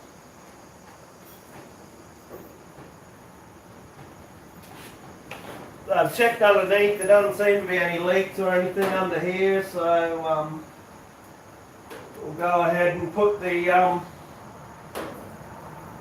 bash plate back on.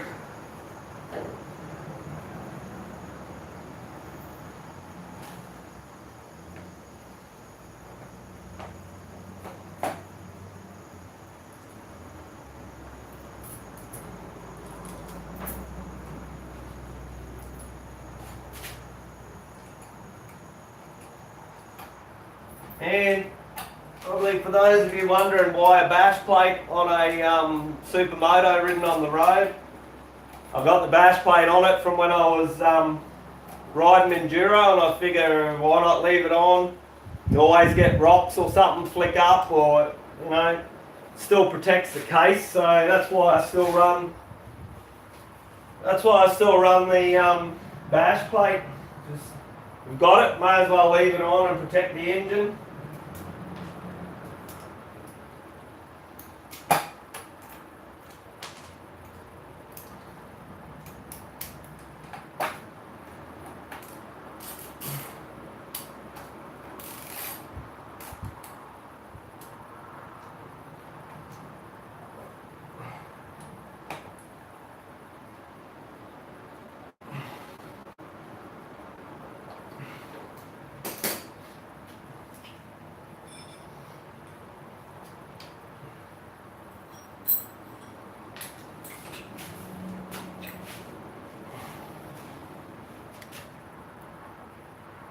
Yeah, that's for sure, 420.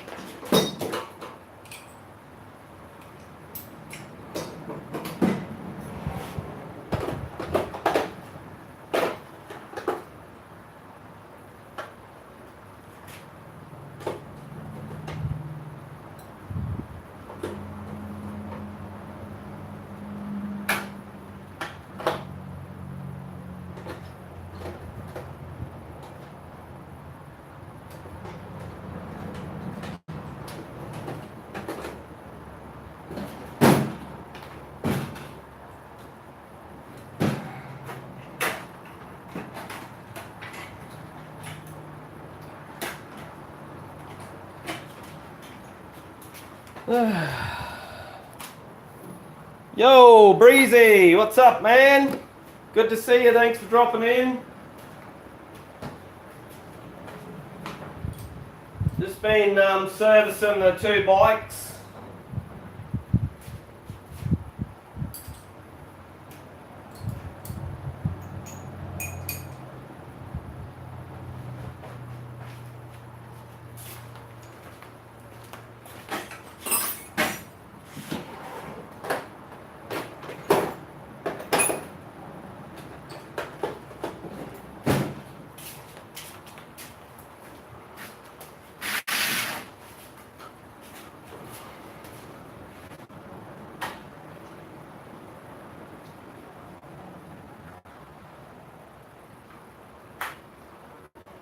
Kane, I've got to actually put that back on now. But I've actually got the factory bash plate, KTM bash plate for the 2017. I was going to put it back on. Yeah. So just going to swap over the stand on these guys so I can put this one upright.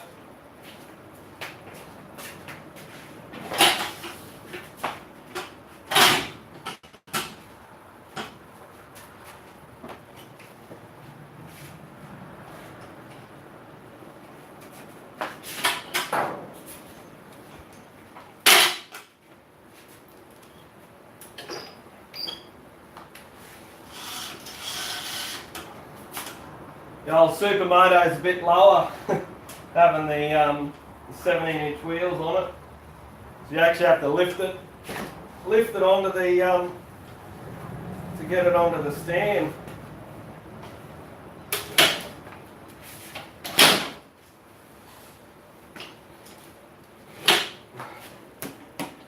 Oop, slippery.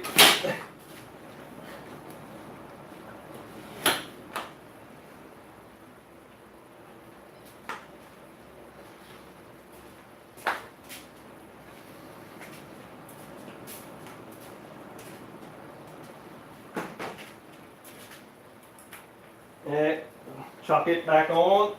Doesn't seem to be any leaks or anything on it, so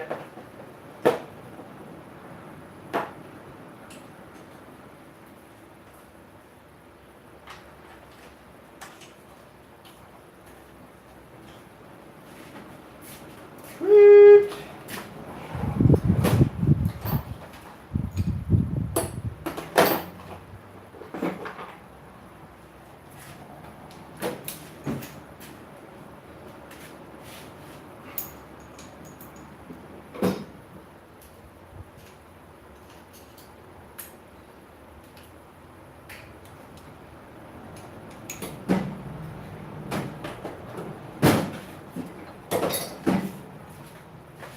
Ay, ay, ay.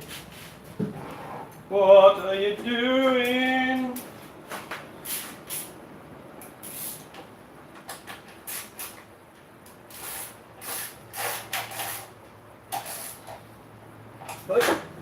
Wait, 14.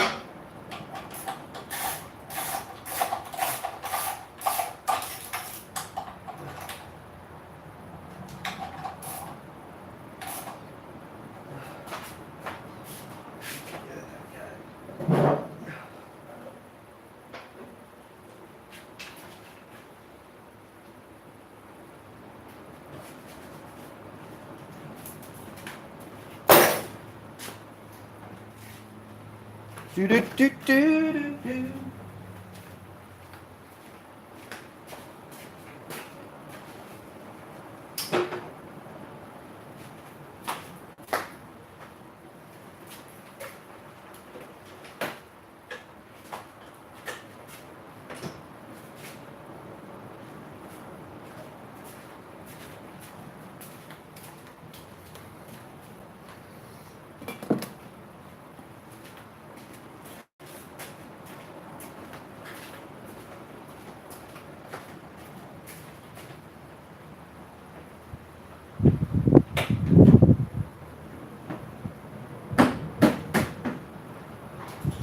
Sweet.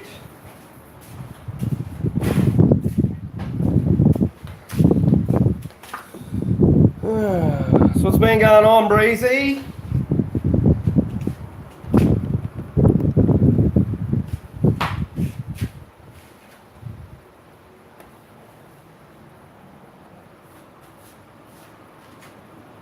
Still can't see me. Oh, yeah, you can. Excuse me.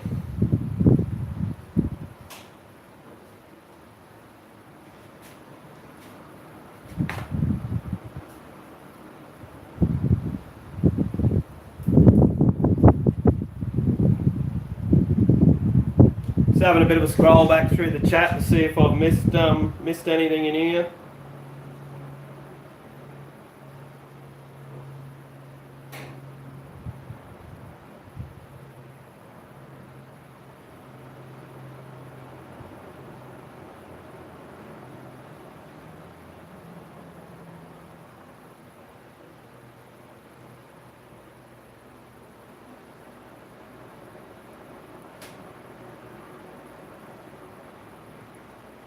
Hand spice. Just checking out 6-hand spice. I'm not sure if I've actually yep, got them Family Adventures.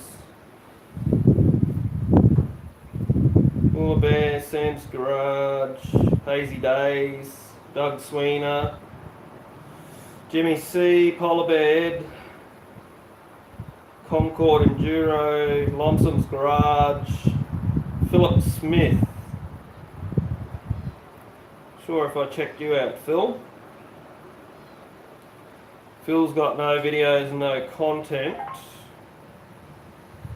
Mrs. Go-Karts, cane sample, polar bear head, horse's shop, 420 high side, Anthony Redneck way of life canter, MSL logging,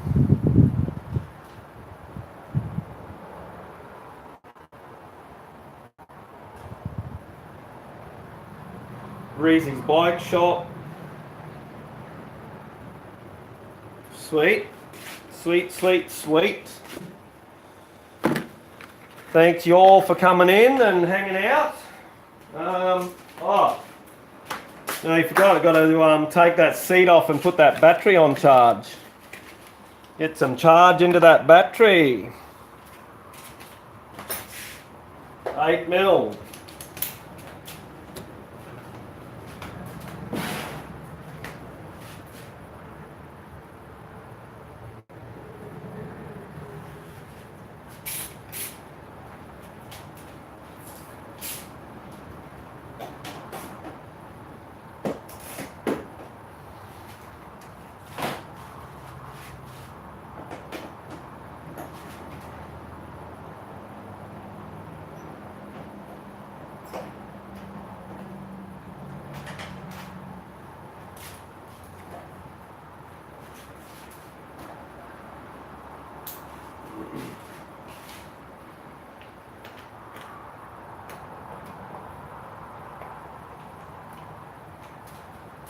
So I'm still running the B&B so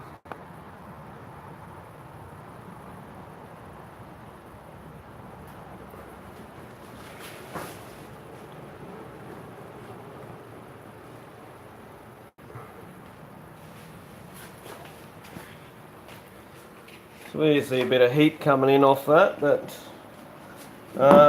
let me see what you guys are saying. I should stick one of those battery tender cables on it so you don't have to take it in and out every time. Yeah, that's all good. I don't really try and conserve a bit of money. Spend it on necessities. I don't mind having to I'll just probably leave it in there and just disconnect it off the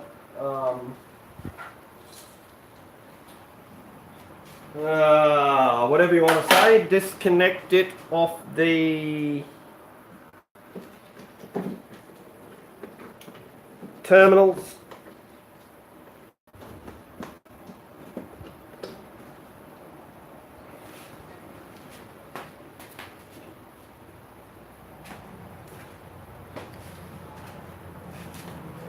Just connect it up.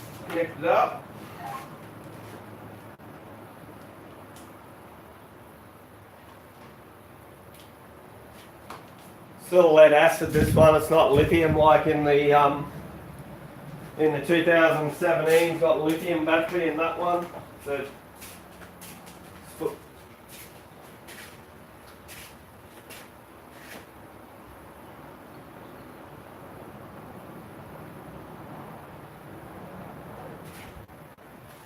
yeah, well, Cane B&B is a brand of locally manufactured here. They manufacture B&B radiator guards. They do header expansion chamber guards and bash plates and that for all the mods. Actually made here in Australia. B&B Off-Road Engineering.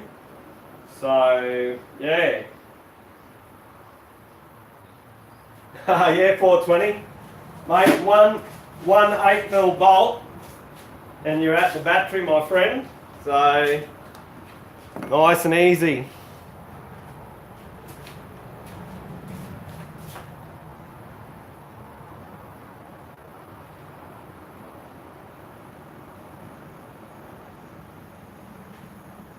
Yeah, Cane, they manufacture a good bit of kit, man.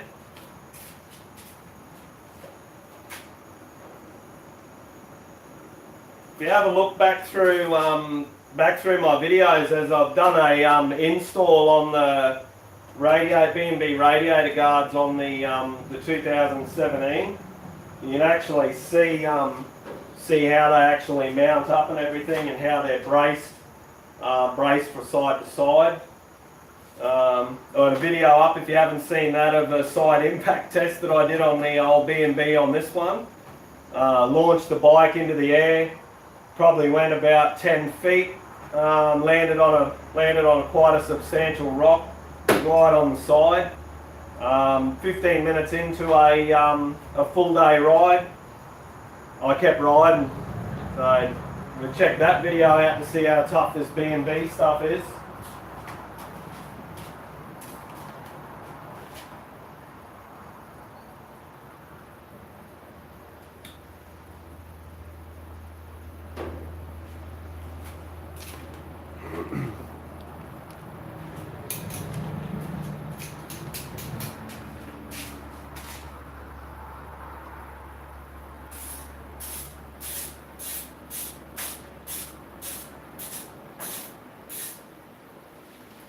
Yeah, 420, mate. They're a lot of that stuff's exposed on the bikes these days. I mean, they have been forever, but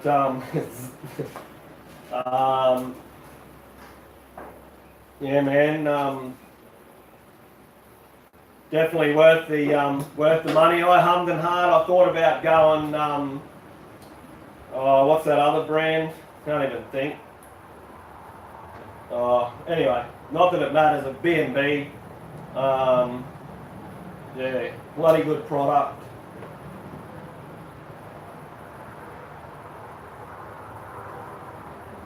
Bloody good product, mate.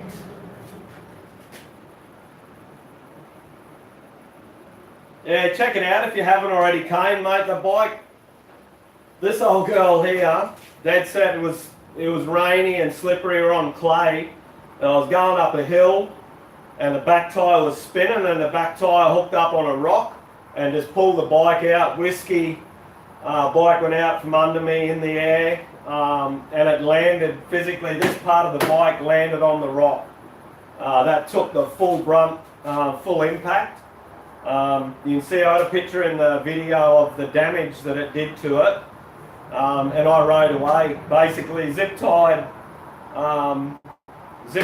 the fairing up because it copped a hiding, but finished the ride. It was like a seven hour ride or something that I did after launching the bike onto the rock. I don't like the design of them. I like the louver design. I'll grab the camera and I'll grab the thing and show you. I love the louver design on the B&B. If I can get you out of here. So yeah, these B&B. I love the louver design. Directly in front, there's no exposed radiator. When you look side on, and you've still got really, really good airflow, but the minute you go direct front on, the fins protect the radiator from direct spear from sticks. So yeah, check them out. B&B Off-Road Engineering.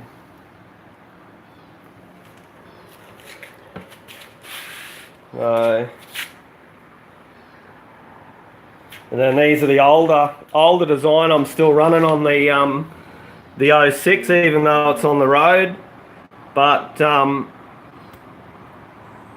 yeah, this was the impact here. So break that, cracked up the top here. But man, this only was bent in a little bit like that. And I managed to straighten it out, and I kept using them, but man, they are one tough bit of kit. Same deal on here. They've made the fins longer on the new, like these fins here actually come further out for better protection on the new one.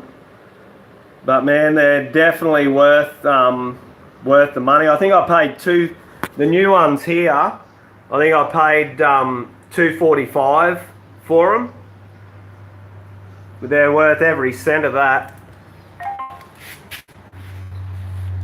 Worth every cent.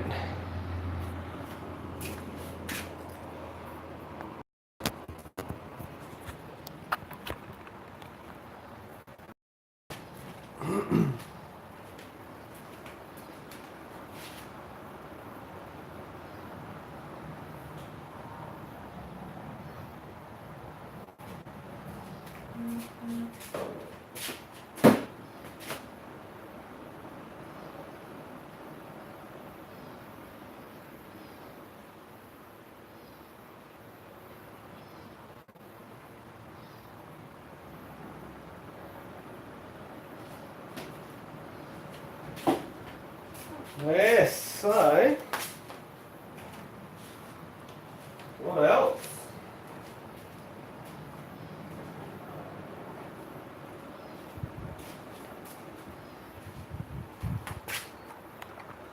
Oh, I got to double check the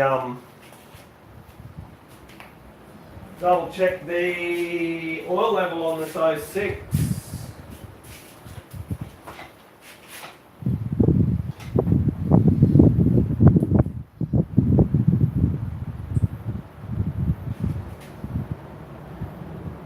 Yeah, definitely needs some more in there.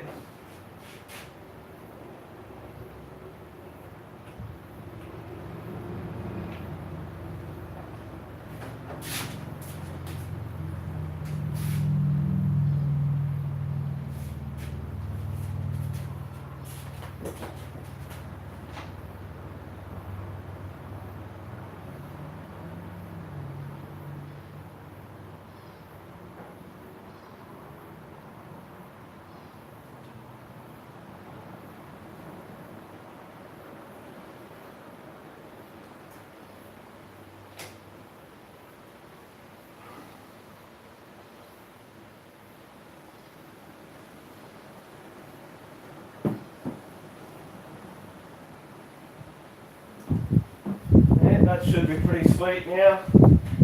I normally run them, give them a really good run, good ride, and then check the oil level after after you've done a bit of a ride. Just double check again, just in case it does settle a little bit. You just want to make sure you got the right amount of oil in there to keep the lubrication up.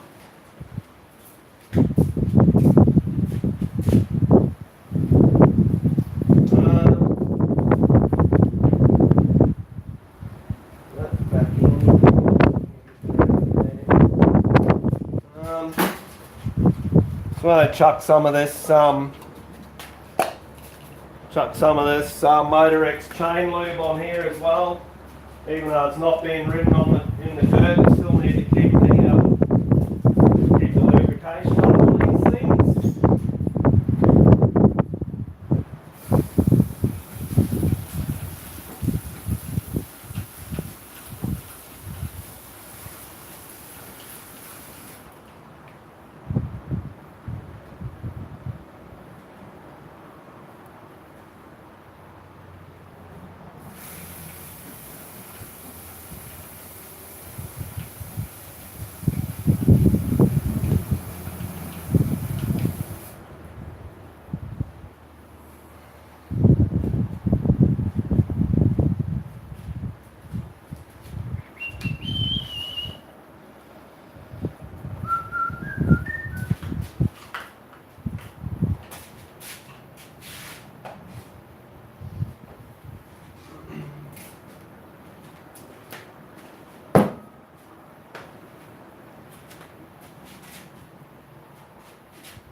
Cool.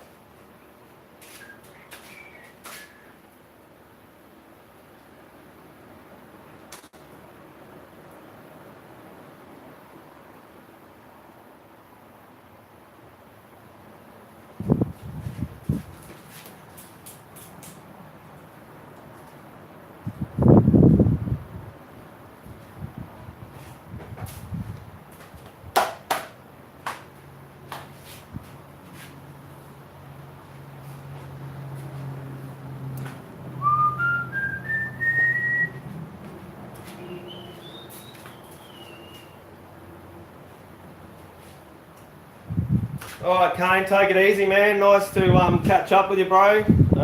We'll catch you again, eh? I'll hopefully be going live a bit more often now. I've finished the ute. try and bring you guys into the garage and that while I'm doing bits and pieces and hang out. So take it easy, thanks.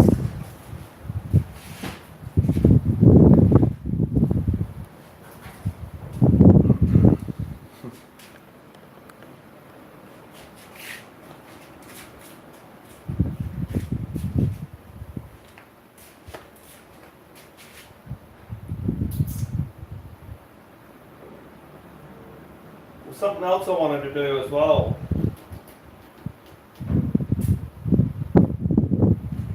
Something else I wanted to do.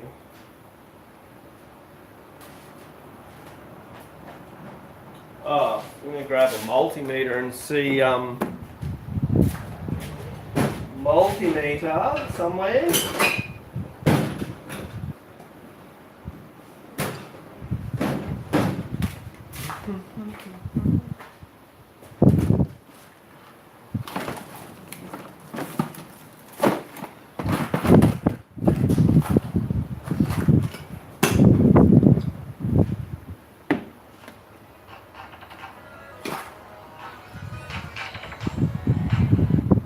Hello. Good, what's going on?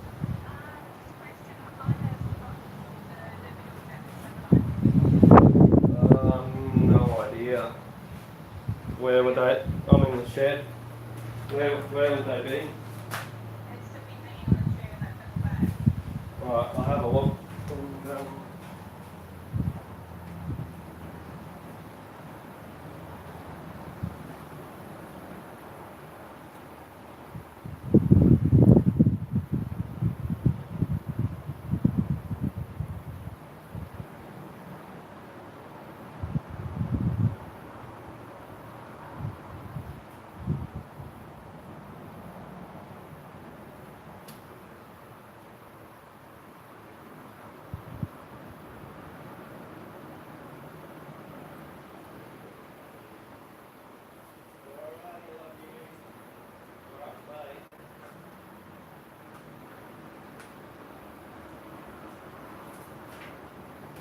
Sorry about that, guys. Mrs. just called up, so.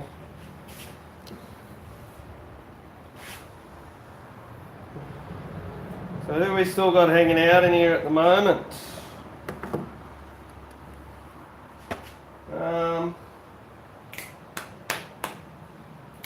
Not sure where my multimeter is. I wanted to just wanted to see what charge that battery charge is putting in. But I don't know what I've done with it.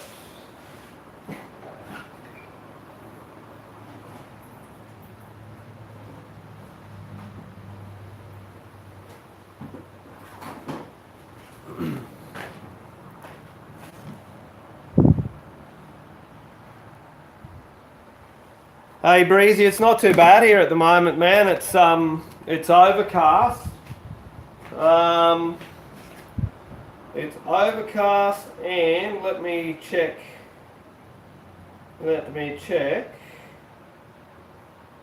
what the temperature is. It's quite nice here. It's the first day of autumn today, so first day of autumn, so hopefully start getting a bit cooler from here. So it's saying it's currently 29 degrees, but feels like 26. So to give you an idea, let me have a look here.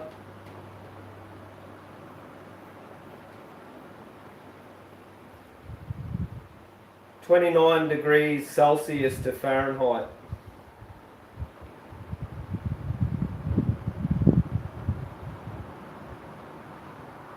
So it's about 84 degrees Fahrenheit here at the moment.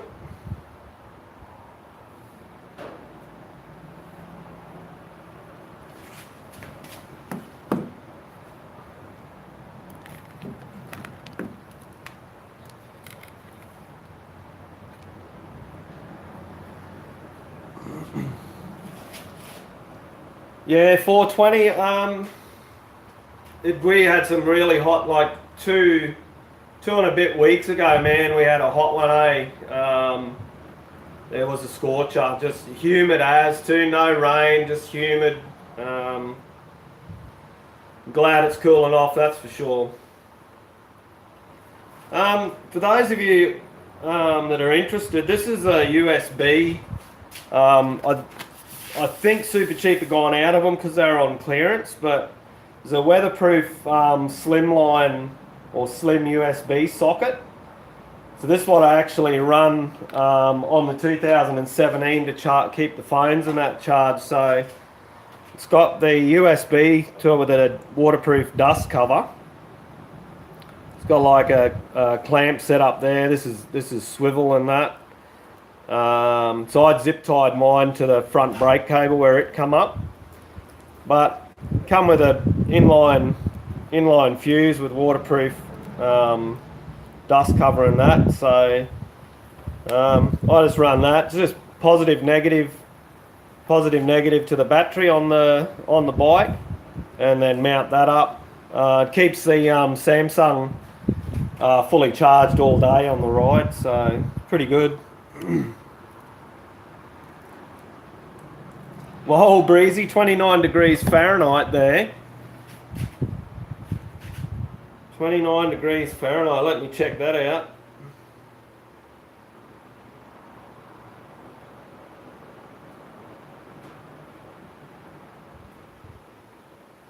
(29 degrees Fahrenheit to Celsius). Minus 1.6 degrees, so it's below freezing. Woo! That's cold, man, that's cold.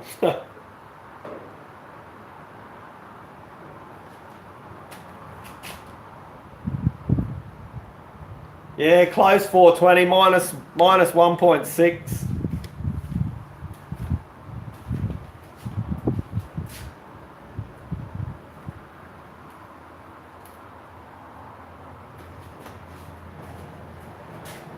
Looking like it's trying to rain here.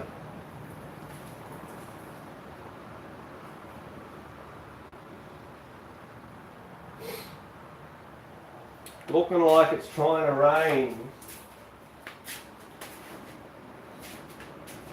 So I think I'm pretty much all set for Monday. Just got to fuel up. I'll probably put the last of the fuel in the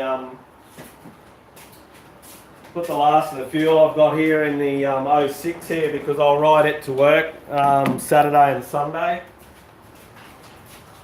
I'll fuel it up with what's left, because it's on reserve, and I probably won't make it to town on what's left in there.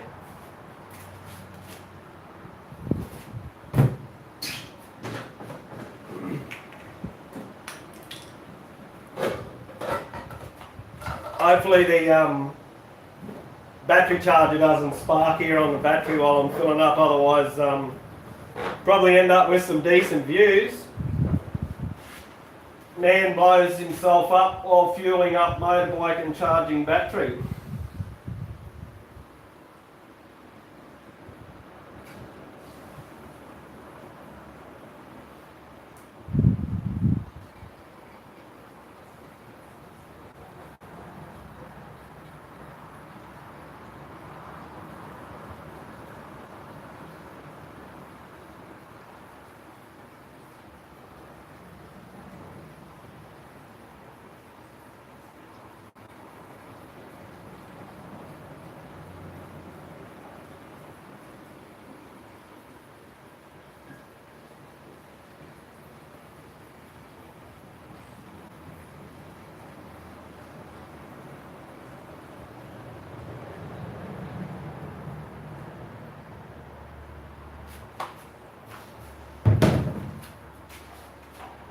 He survives! Yoo!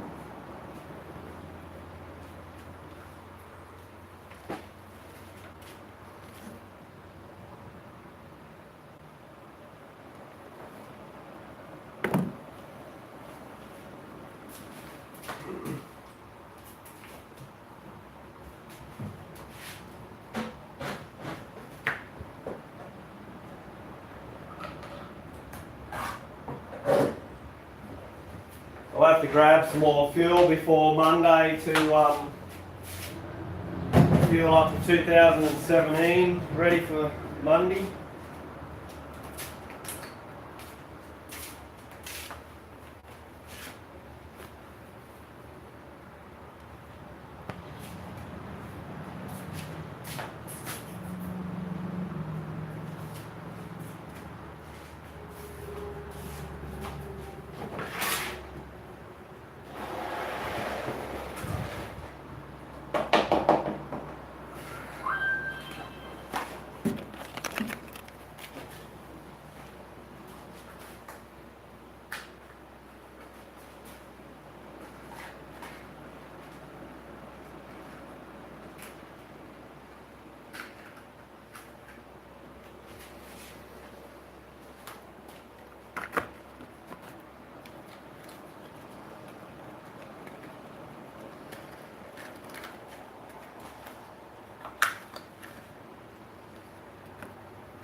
It'd be definitely nice to get some more rain.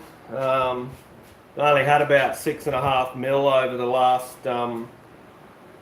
few days, so still a bit dry. It was decent rain to give us a bit of a settle the dust for a bit, water the grass.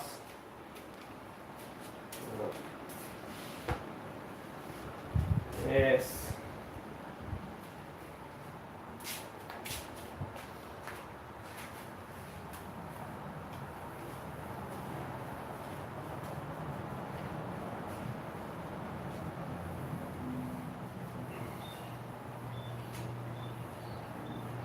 Probably should wash this old girl one of these days, eh? It doesn't get as washed as much as it gets ridden on the road. Doesn't really get dirty.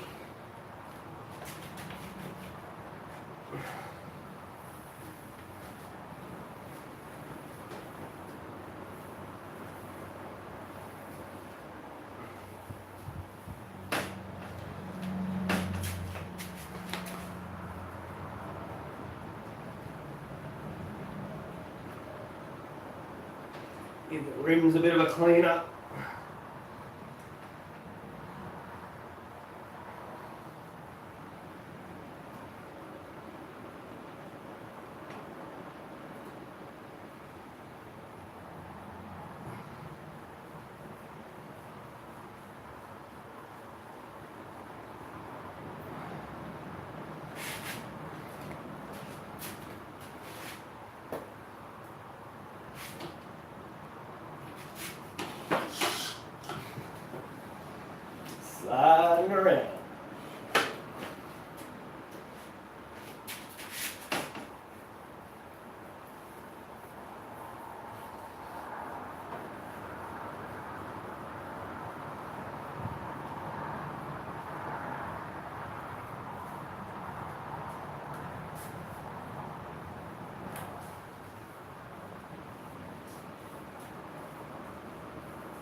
I I also keep track of the dates and kilometres that I service, and what I do when I put a new tyre on and stuff like that. So just makes it easy, you know. You don't always remember when you've done stuff. So the last one was a big one on the 2017. I had at 82 hours and 3,342 kilometres a new back tyre, new actual brand new air cleaner. Did the oil and filters, or oil and filter, full strip down and clean. So greased headset bearings, greased wheel bearings, swing arm bearings, shock mount, swivel joint bearing thingy, and a full clean. So it's now sitting at, I think, 90 something hours.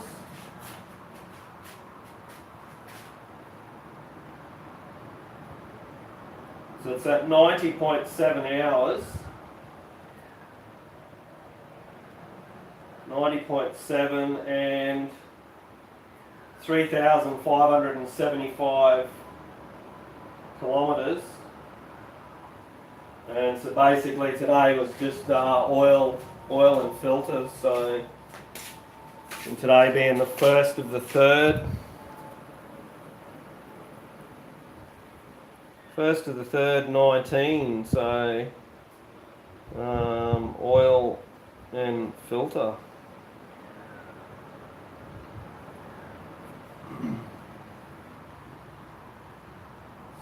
Sweet. Then on the 2006, when did I do it last? I put a new, so the Trail Tech Speedo went on the 13th of the 11th. Last known kilometres on the old Speedo was 18,413 kilometres at 440.4 hours. Speedo stopped working, so I don't know what the kilometres or the hours were on this when I changed over to the Trail Tech.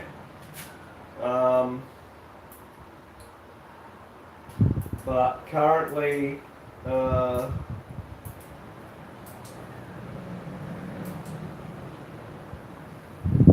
I've done 922 kilometres since I put the Trail Tech on, and 13.2 hours. So I suppose it's a start point for the 1st of the 3rd, 2019 at 922 kilometres and 13.2 or 13.3 hours, because they've done oil and filters on this. So at least I'll be able to track it from there. I have put a service reminder on this for the 1,000 kilometre mark, so I'm about 80 kilometres off that.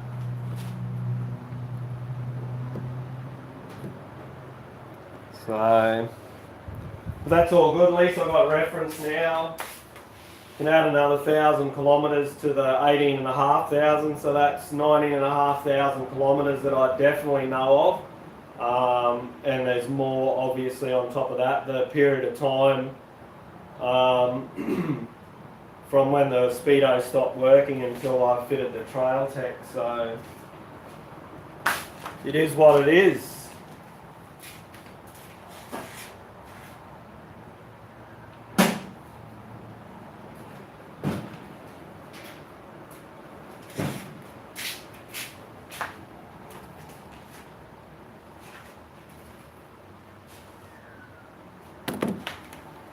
Just going to shoot inside and grab a drink while this talk makes me a bit thirsty.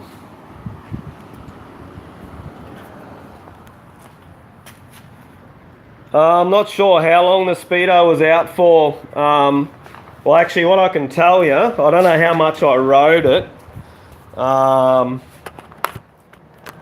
what I can tell you, 420. Let me check.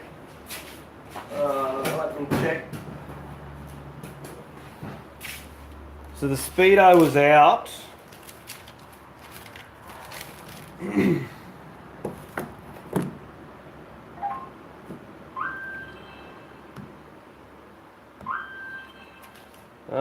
Where are we?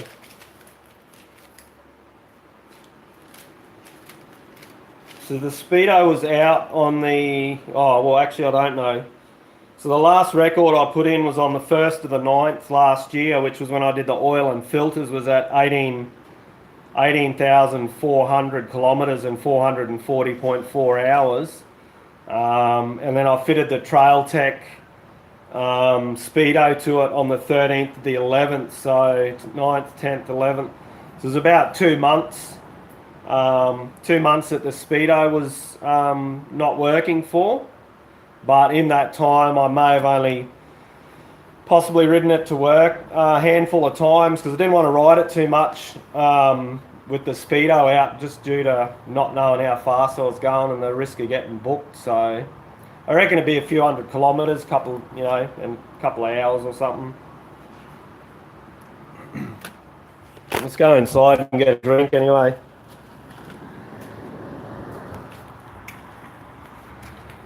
Let's go get a drink.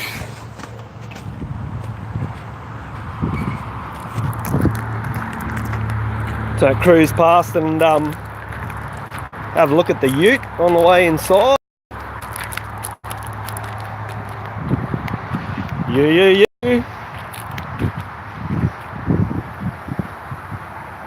Got some mods coming for this thing in the next little while. Yeah.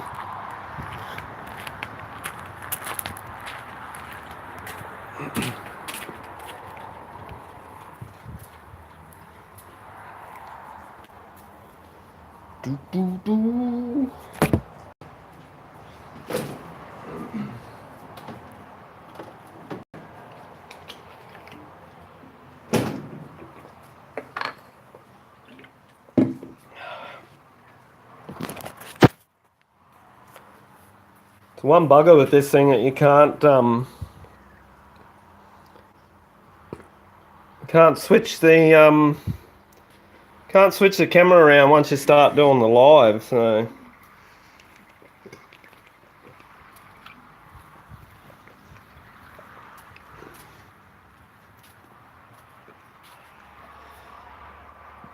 making tracks, baby.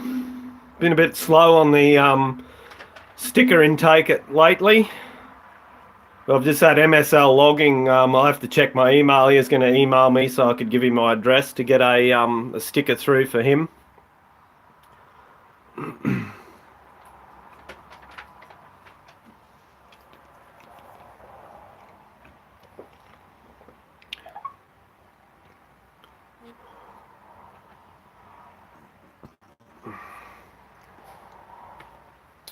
Yeah.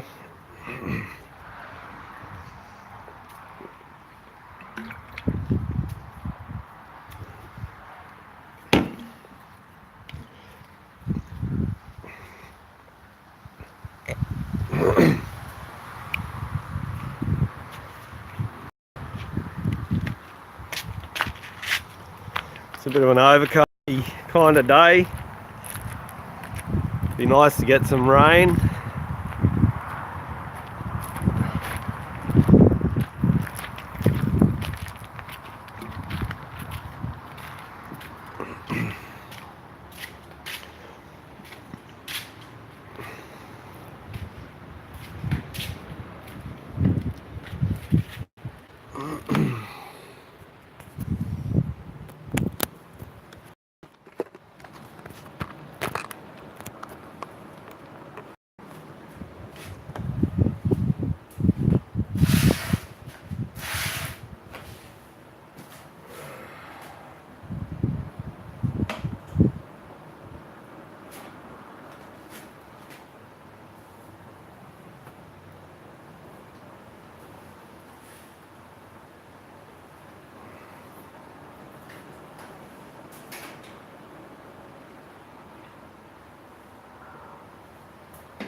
Too easy, 420. Take it easy, man. I'll catch up with you. Thanks for your support, buddy, on in here and Insta. And yeah, if you haven't, dude, head over Making Tracks on Facebook as well. I have a Facebook page over there. Between the three, you should be able to keep up with everything, man.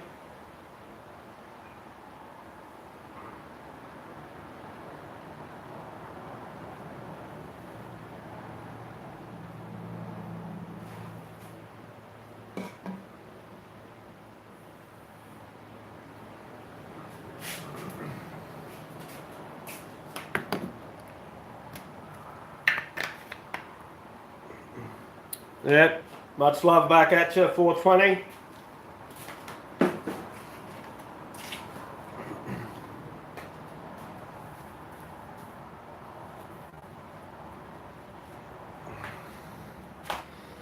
Well, I need to clean this bench up a bit.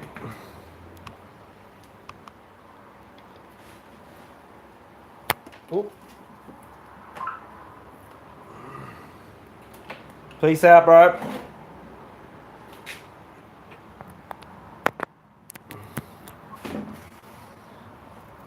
Oh, I need to clean this up.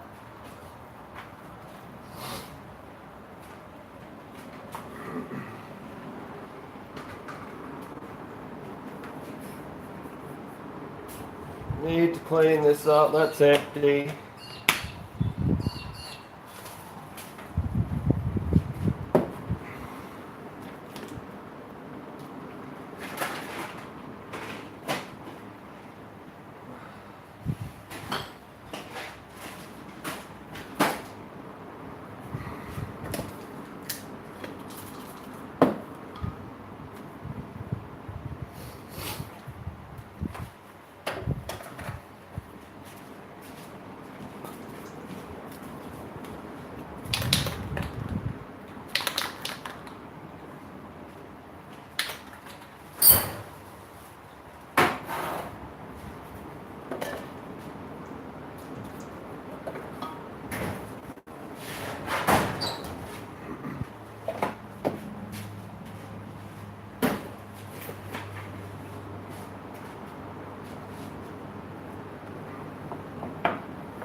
Still don't know what's happened to my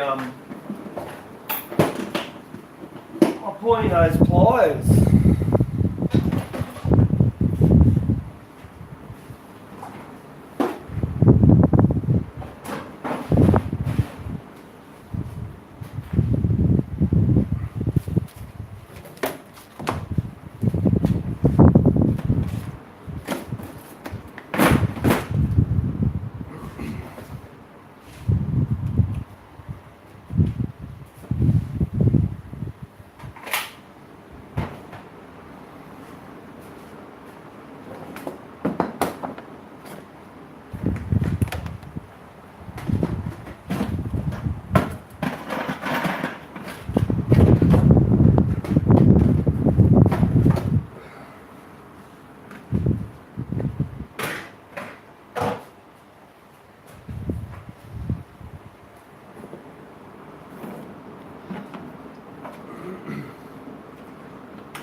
Man, stuff just gets so messy, eh, when you got bloody jobs on the go.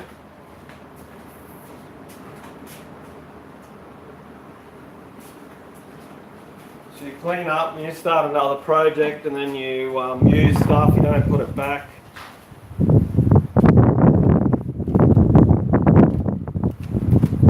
I've got to remember to give these back to Brendan. I borrowed them off him the other day when we went to his place. So I put them somewhere that I remember to give them to him.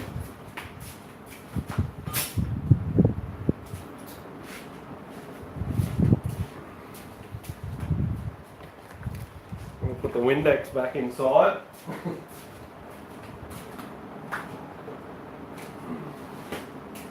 If you're looking for that, wondering where the hell it is.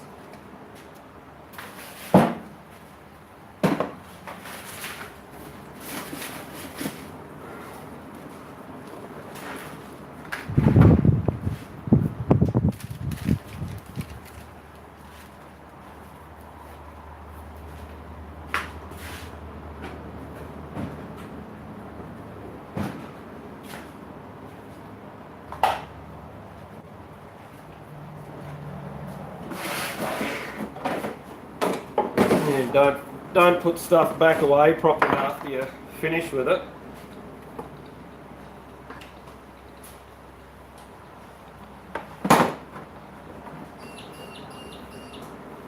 But as long as you go back to it and put it back eventually, is all good, I reckon.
So I've got, what do I do with that? Over there.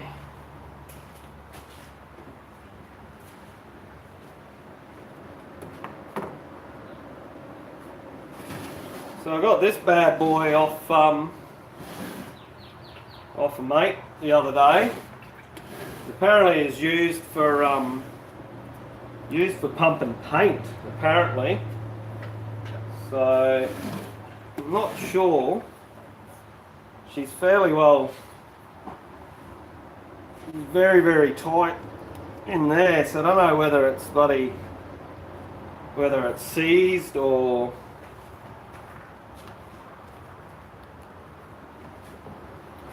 maybe put a bar through here, just gently, not too hard, and just see if I can actually turn it.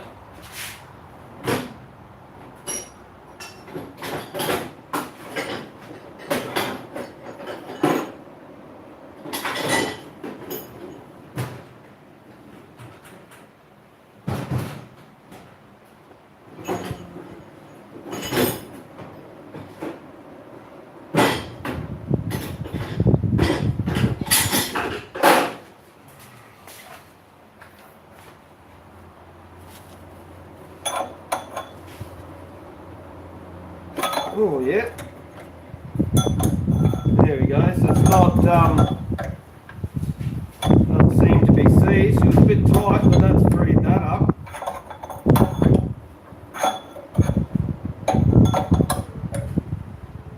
Must have been on compression. It seems to be pretty. When it comes around on a compression, it gets a bit tight. So. Turns over, that's a good start.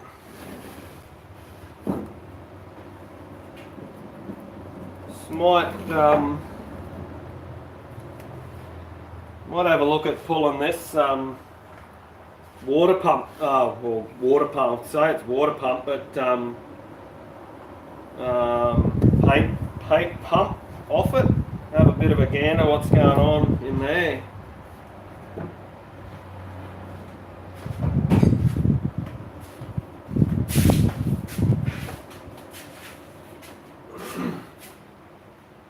I'll bring this toolbox over here so I don't have to keep walking away for it.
Bring up there, you reckon 14?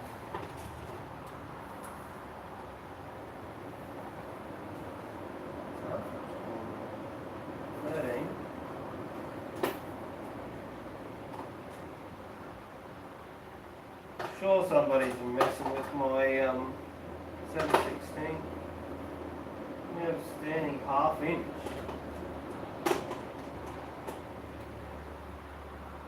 13. 14. Well, 15.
And the bolt's all covered in paint. Can't get the socket on it.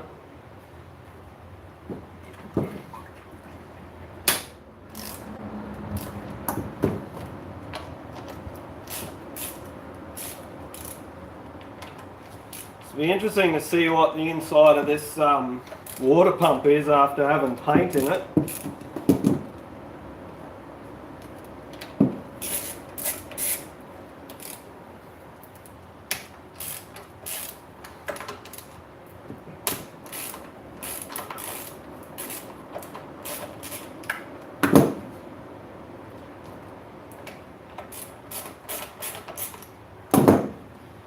So I got a cheap Chinese pump down down on the dam that I use for pumping water up for the horses. So it's had donor parts over the years to keep it going. I've done a bit of a rebuild, like minor rebuild on it. I think got rings for it and that. I found out that there's the different pump setups. So I got another donor pump, and I thought I'd just swap over my water pump for it. But as it turns out, not all water pumps bolt straight up to the to each other, to the different pumps. They have a different stud pattern on them. So I found that out when I'd stripped it all down and tried to swap them over, but as it turned out, I just swapped parts off the donor one onto mine and kept it running. It's yeah, still going strong.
Oh, we got some milky stuff cranking down here.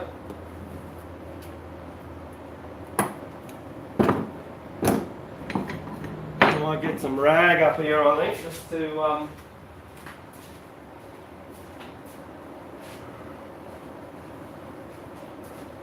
make sure we catch any shit that's going to try and escape out of here. It doesn't look real.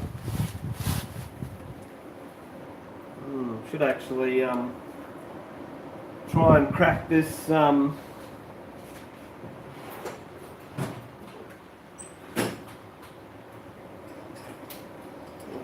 drain plug and maybe drain it before I crack that case on that.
Don't look like it.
Yo.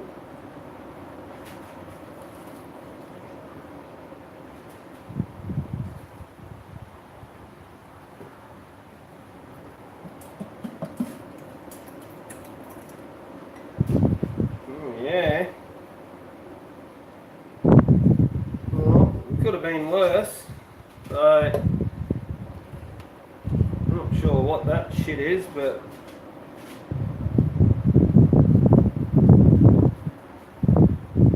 some sort of funny buddy crystal-y type thing. Huge big build up in the bottom of it of obviously dry paint. But I reckon it's salvageable as a actual pump, I reckon.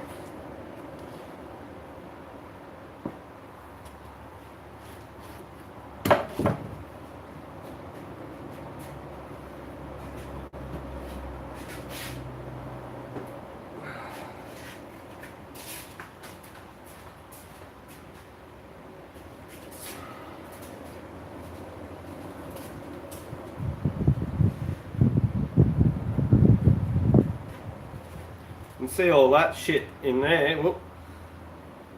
It's all that shit, whatever that is.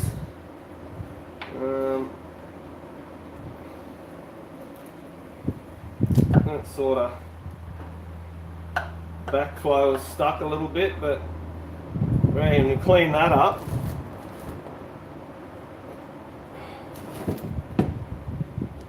Clean that up, and then this here.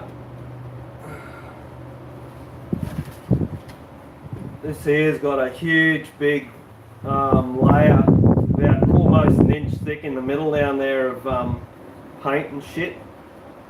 So,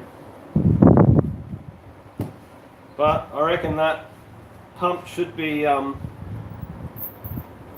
salvageable, I reckon.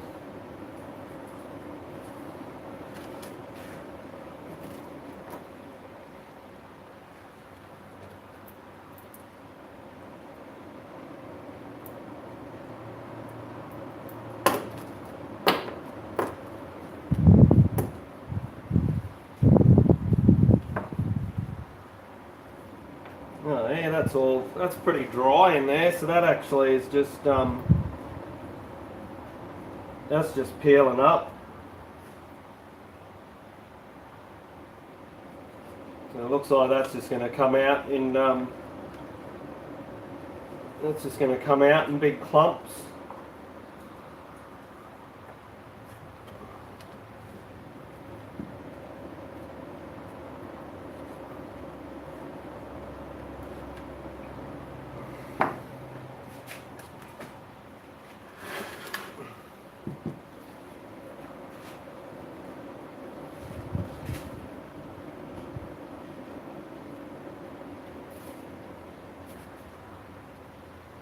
There's big globs of paint.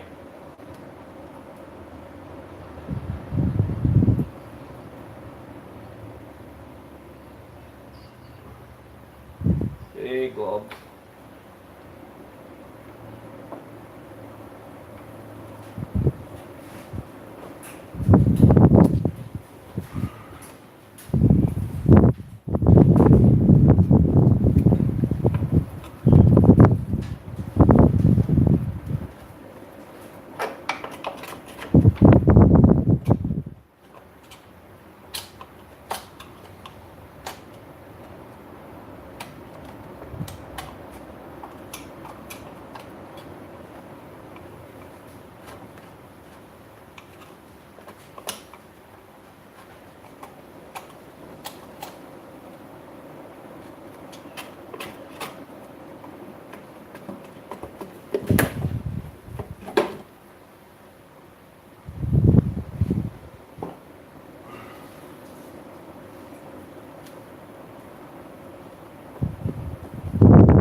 It almost looks like a wax or a gel type. It's obviously something that's separated from the paint.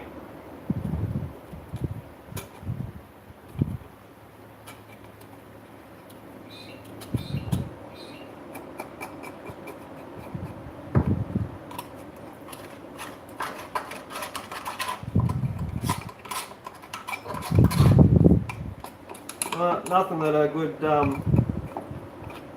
cleanup won't fix, I don't think. Bloody messy though, all this bloody paint stuff.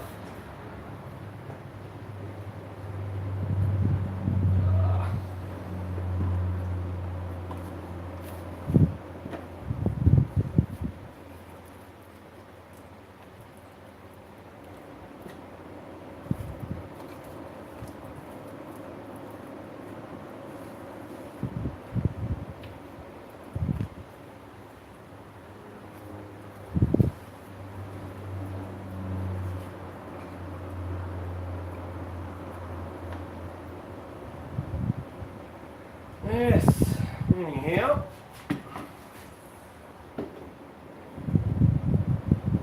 I thought I'd just have a look at that while I was still live on here. I'm gonna jump off now. I've got to go to work shortly, so I'll have to get cleaned up. And thanks for those of you that jumped in and hung out for a bit this morning, I should say.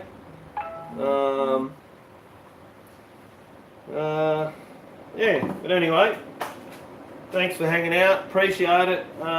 This was just a little bit something different. I wanted to have a look inside here and see what was going on, so I've done that. So I'm going to jump out, take it easy, and we'll catch you in the next vid, whether that be a live or a ride video. Wait and see. Catch you later.